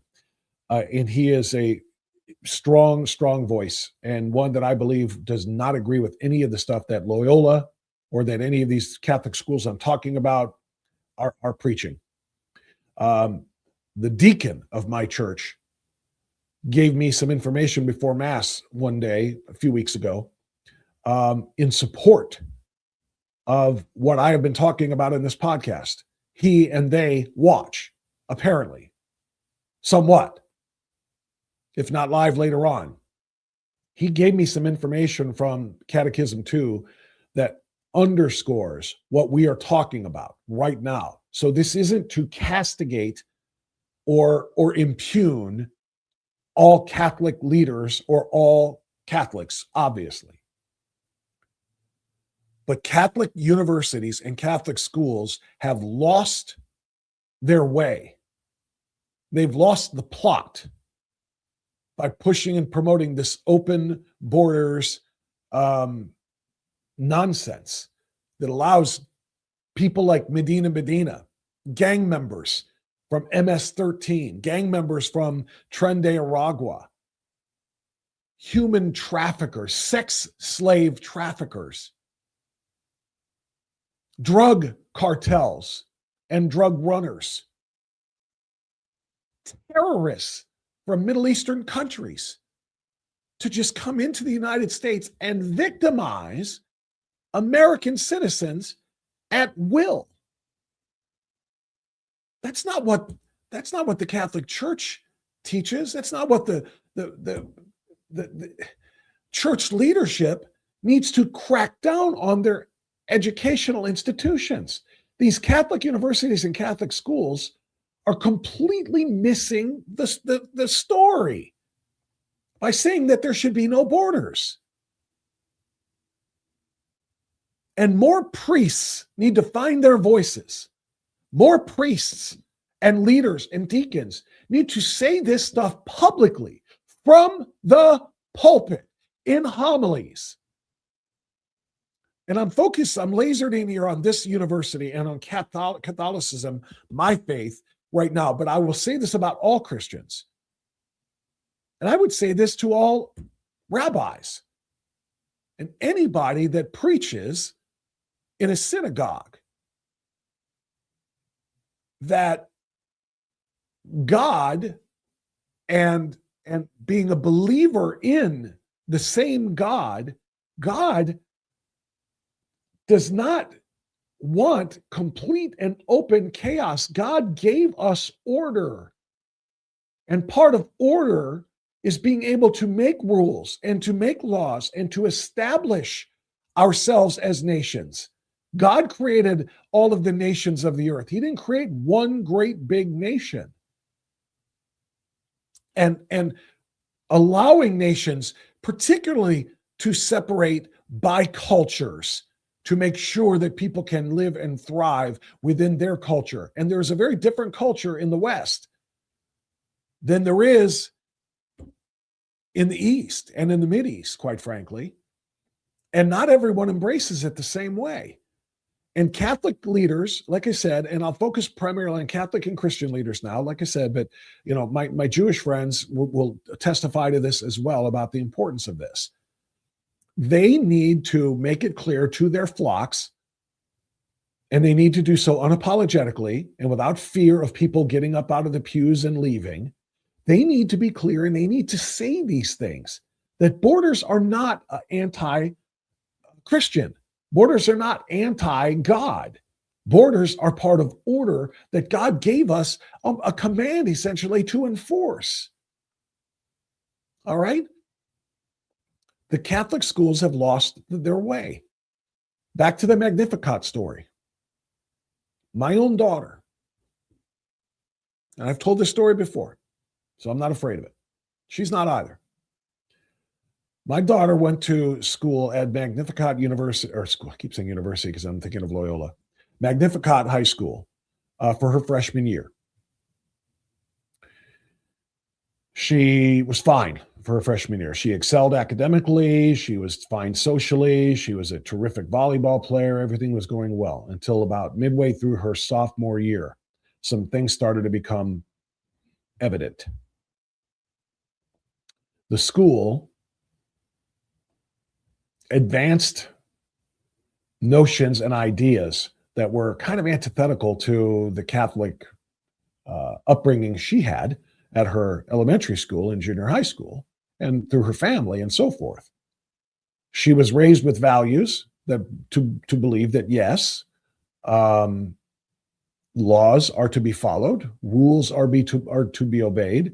There is an authority structure in our society, and helping people help other people is a good thing, but helping people to harm other people is a bad thing. And so she made it through those first 2 years, and then it was first semester junior year that something happened that she just simply could not abide by. They were Actually, this happened at the end of her sophomore. No, I take that back. So it was Christmas of her junior year. Yeah, fall semester of her or quarters of her junior year. So it was around November, December. They were doing something at that Catholic school, which a lot of them do. There was, they like to, help the needy. And so, sometimes they'll have the giving tree where you pull a card off of the giving tree and it's a request for a gift from somebody who's less fortunate, some of the impoverished and so forth. And you buy a gift. There are all kinds of things like this. Well, one of the other things they did was we're going to do a fundraiser. And we have to decide what fundraiser or what organization we want to benefit from the fundraiser we're doing for Christmas. And the school decided to choose a charity that provided and supported through funds and through charitable giving organizations that were helping illegal aliens cross the border and make it up into the United States and to find their way into American communities. Their argument was, no one is illegal, and these people are just trying to get to a better place, and we're going to give them food, and we're going to give them water, and we're going to give them money, and we're going to give them whatever it takes to get where they're going. They were helping migrants, is the way they phrased it. My daughter and one of her best friends at the school said, wait, what? We're doing what? We're facilitating illegal immigration. We're paying for and supporting illegal immigration into this country. That's against the law. We can't do that. So my daughter and her friend raised the issue privately with administration at the school. I was trying to think who it was, not the president or not the principal, the principal too, but the president of the school. They brought this up and said, we're not comfortable with the fact that we as a school are promoting some people that help other people break the law and to violate American sovereignty, because that's not right. First of all, from just a standpoint of law and order. And number two, how do we know who we're helping get up into the country? How do we know that these people aren't dangerous people? There's a reason why we have immigration law and borders. So they thought they were raising this issue privately. And this was, again, over Christmas, right before Christmas, and then it hit its head right before the Christmas break. And they thought it was private when they were in the, I guess it was a conference room where they were talking to the school, and I'm so proud of her and her friend, because they had guts. I mean, you're talking about facing some headwinds as the whole school apparatus is about helping this. And they were like, it's not right. So they were having a private conversation with the school principal and the school president in a conference room, but the windows and the blinds, were open. And some of their fellow students were outside after school, saw them in there talking about what they were talking about. And apparently then that word spread like wildfire that these two girls were opposing the illegal immigration funding for Christmas that the school was behind. Soon whispers in the hallways became open ostracization and criticism that got so uncomfortable that my daughter and her friend pretty much stayed to themselves for a while and really didn't socialize very much, because they were pariahs. It reached a head when there was a school assembly in which students were presenting, I think it was like a talent show type thing. And one of them decided to do a poem and to recite her poetry.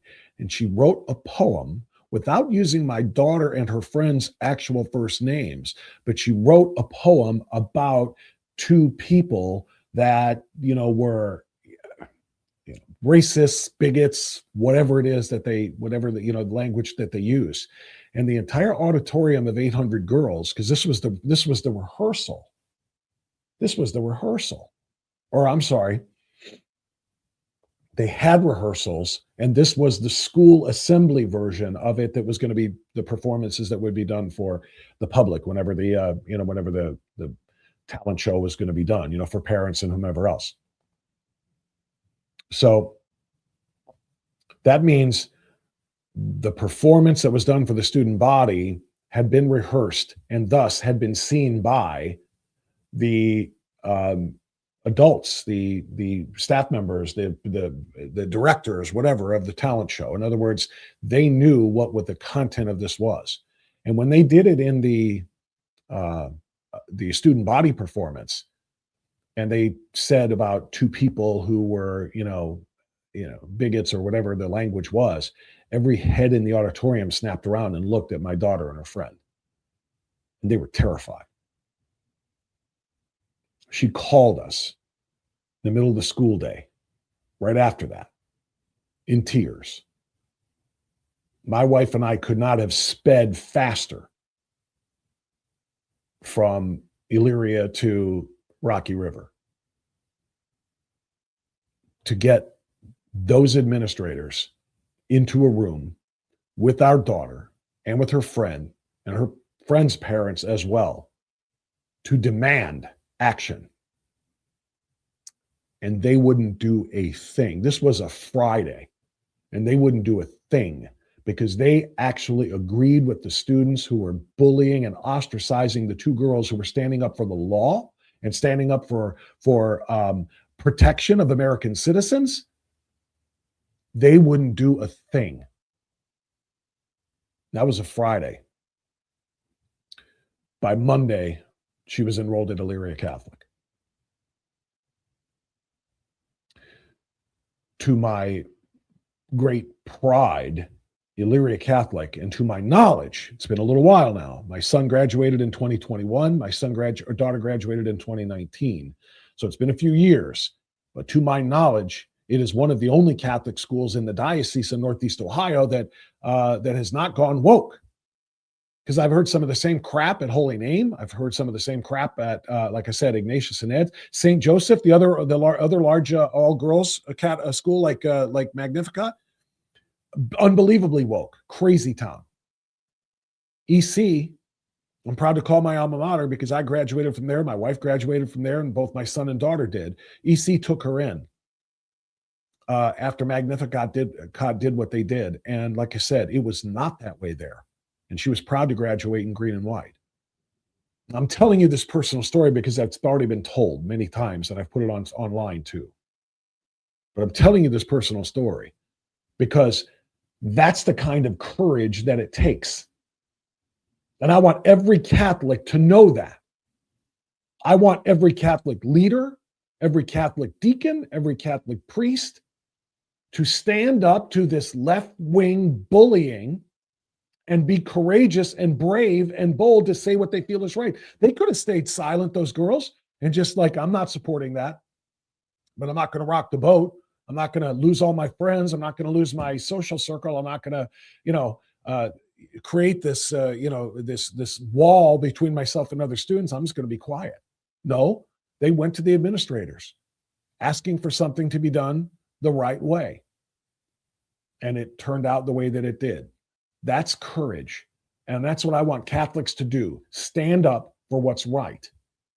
And all Christians, like I said, and all of my friends in the Jewish community too, stand up for what's right, regardless of what some of the leaders in your particular faith are doing and saying. Do what's right. Loyola University of Chicago has created such a Catholic university has created such a backwards culture at that school that the Catholics who write the school newspaper were apologizing for being Catholic. It's essentially what they're doing. We're sorry that we actually called a murderer who killed one of our own, one of our friends, insofar as that she was a sister in the university. She was a freshman. She was one of us. We're sorry, though, that we called her murderer an illegal immigrant. because no one's existence is illegal. We care more about him and others like him than we do our own sister who was murdered because the university's values say so. Well, if the university is a Catholic university, that means that the Catholic Church's values say so. And I refuse to believe that. I believe there were more brave young Catholics and brave older Catholics. Stand up. I told you somebody sent me this 2 weeks ago now, because I included it in the Strictly Speaking This Week newsletter last week, I guess. Time's starting to smush together on me here. I'm trying to remember which weekend we had the BABL and which weekend we had the ice party. So it might have been two issues ago.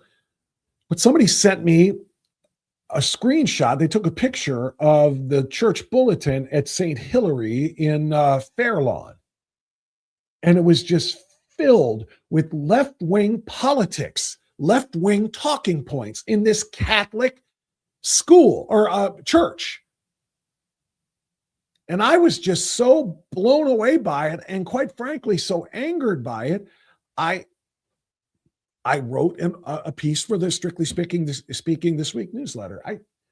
I doubt very seriously I could pull it up in time, but let me make an effort here, just because I think I may have even talked about this once already before too, but let me see. Oh, there's the bulletin. I found it. Joe is the one who sent me the bulletin.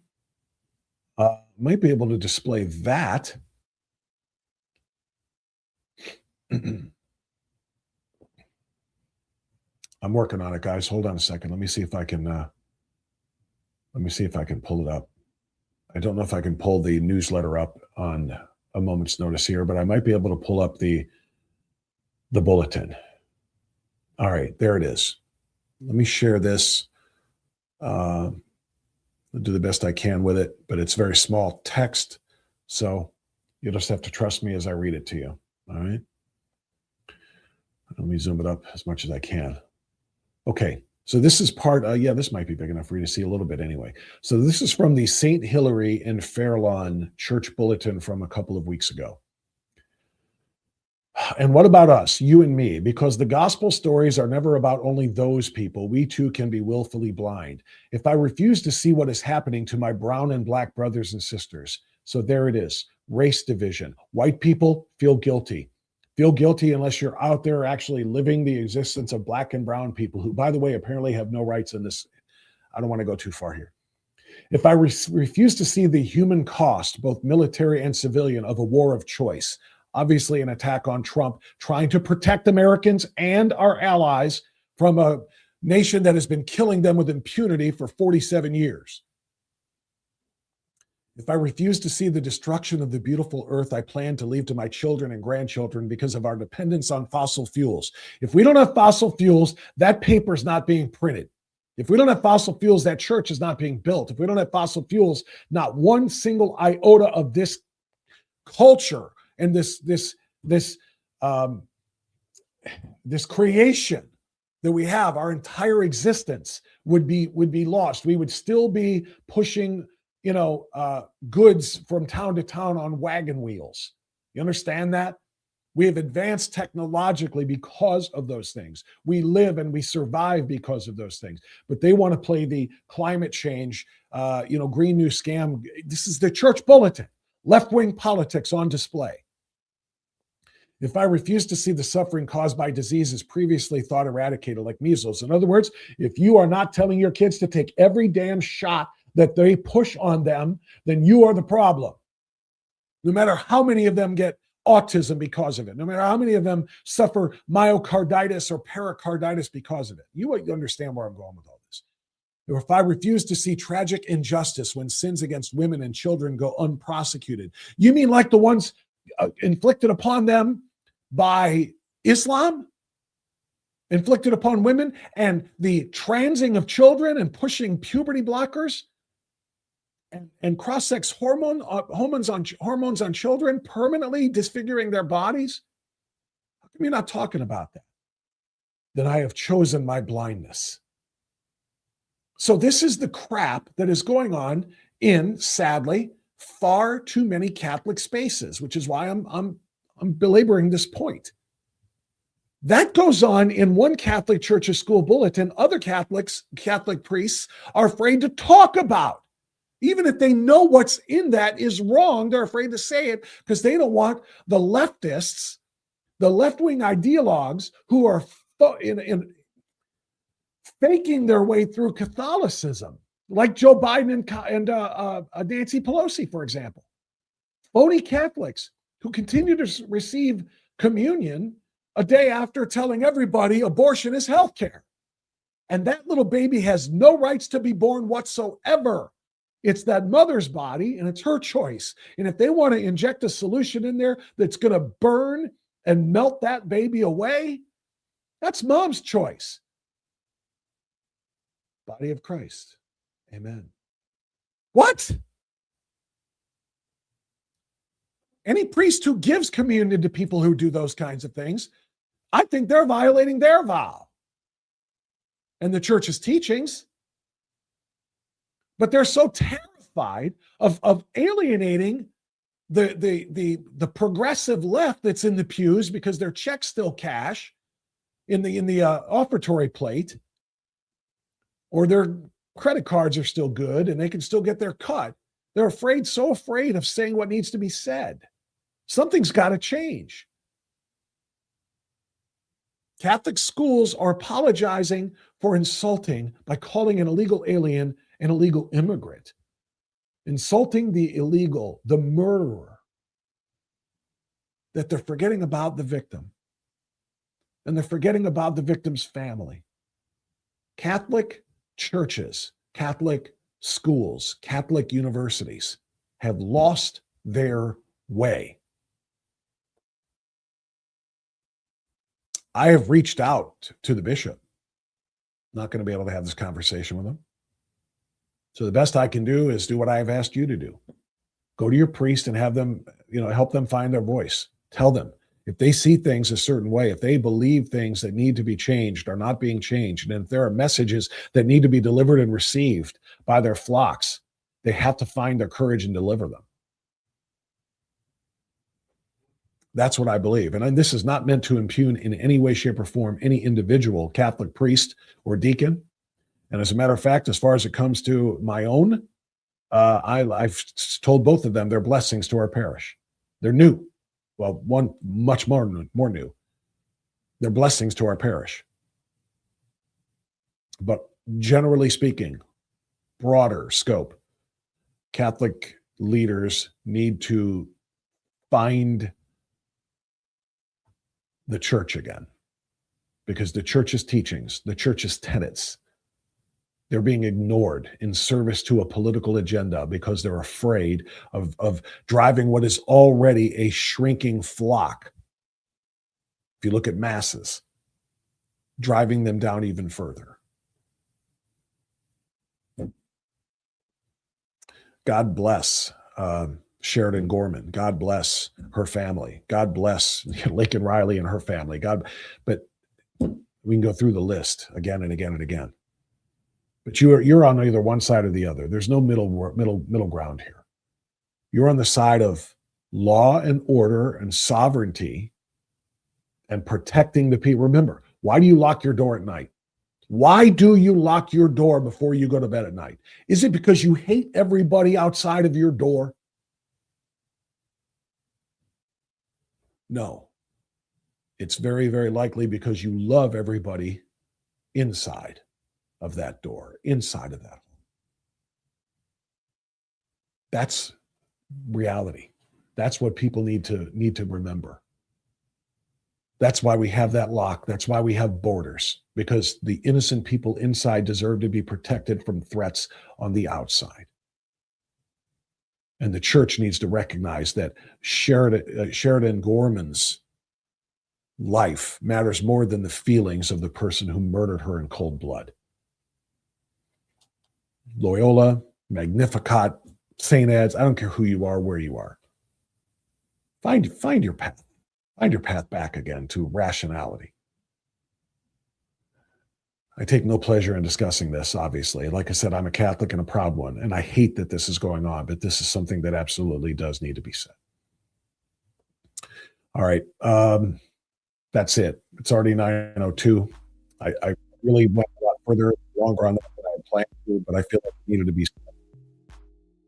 Tomorrow, come back for the live stream, even though I won't be live. There's two important things you're going to hear tomorrow. One of them, not it is coincidental, but it's just perfect. One of them is I appeared on Dr. Everett Piper's Rebellion podcast a few days ago, and it is posted now. Tomorrow, I'm going to air it for you right here. And we do talk about Catholicism. We do talk about faith. We talk about his, evangelical church and so forth. Really, really important conversation we had. And then also protecting life in terms of the pro-death cults that are out there. Not talking about abortion this time, but end of life.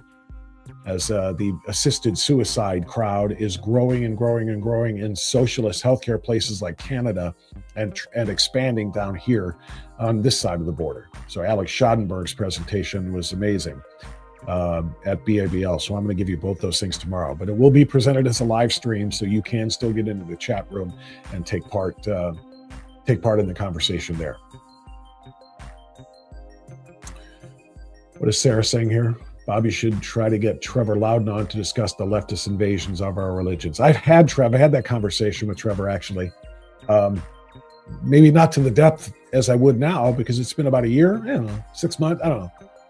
Few months, whatever it's been. But I've talked to Trevor about that, and I would do that again. Absolutely. I'll have him on the show. No question. I'll do that. My priest is a firebrand conservative, loves Trump, fighting for America. My dad always said I was the lucky one. You are, if that's the case. Last two popes have been lefties, says Casey John. So darn progressive. Comes from Rome. The Vatican has become woke. Yeah, the Vatican, which lives behind walls. Exists behind walls, rather. You can ignore reality, but you cannot ignore the consequences of reality. Yeah. All right. I've got to call this a day, like I said.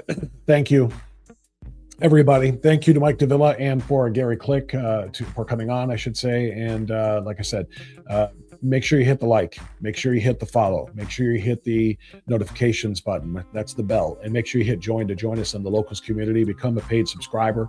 Become an unfiltered insider. We've got plans. We've got plans, by the way, for Friday at No Kings. Follow me on social media. And you know what? Just stay here. Follow Rumble. I will upload some videos with explanations of where we're going and what we're doing to counter the No Kings people on Saturday. We're going to be in Strongsville, I can tell you that. But we're going to do this on Saturday, and I'll put a video out explaining and inviting you to be a part of that. The insiders already know this, but I'm going to invite more people to be with us on Saturday as well. All right, that's where we're going to leave it for now. Thanks, everybody. Be well, be safe, and stay free. Bye-bye, everyone.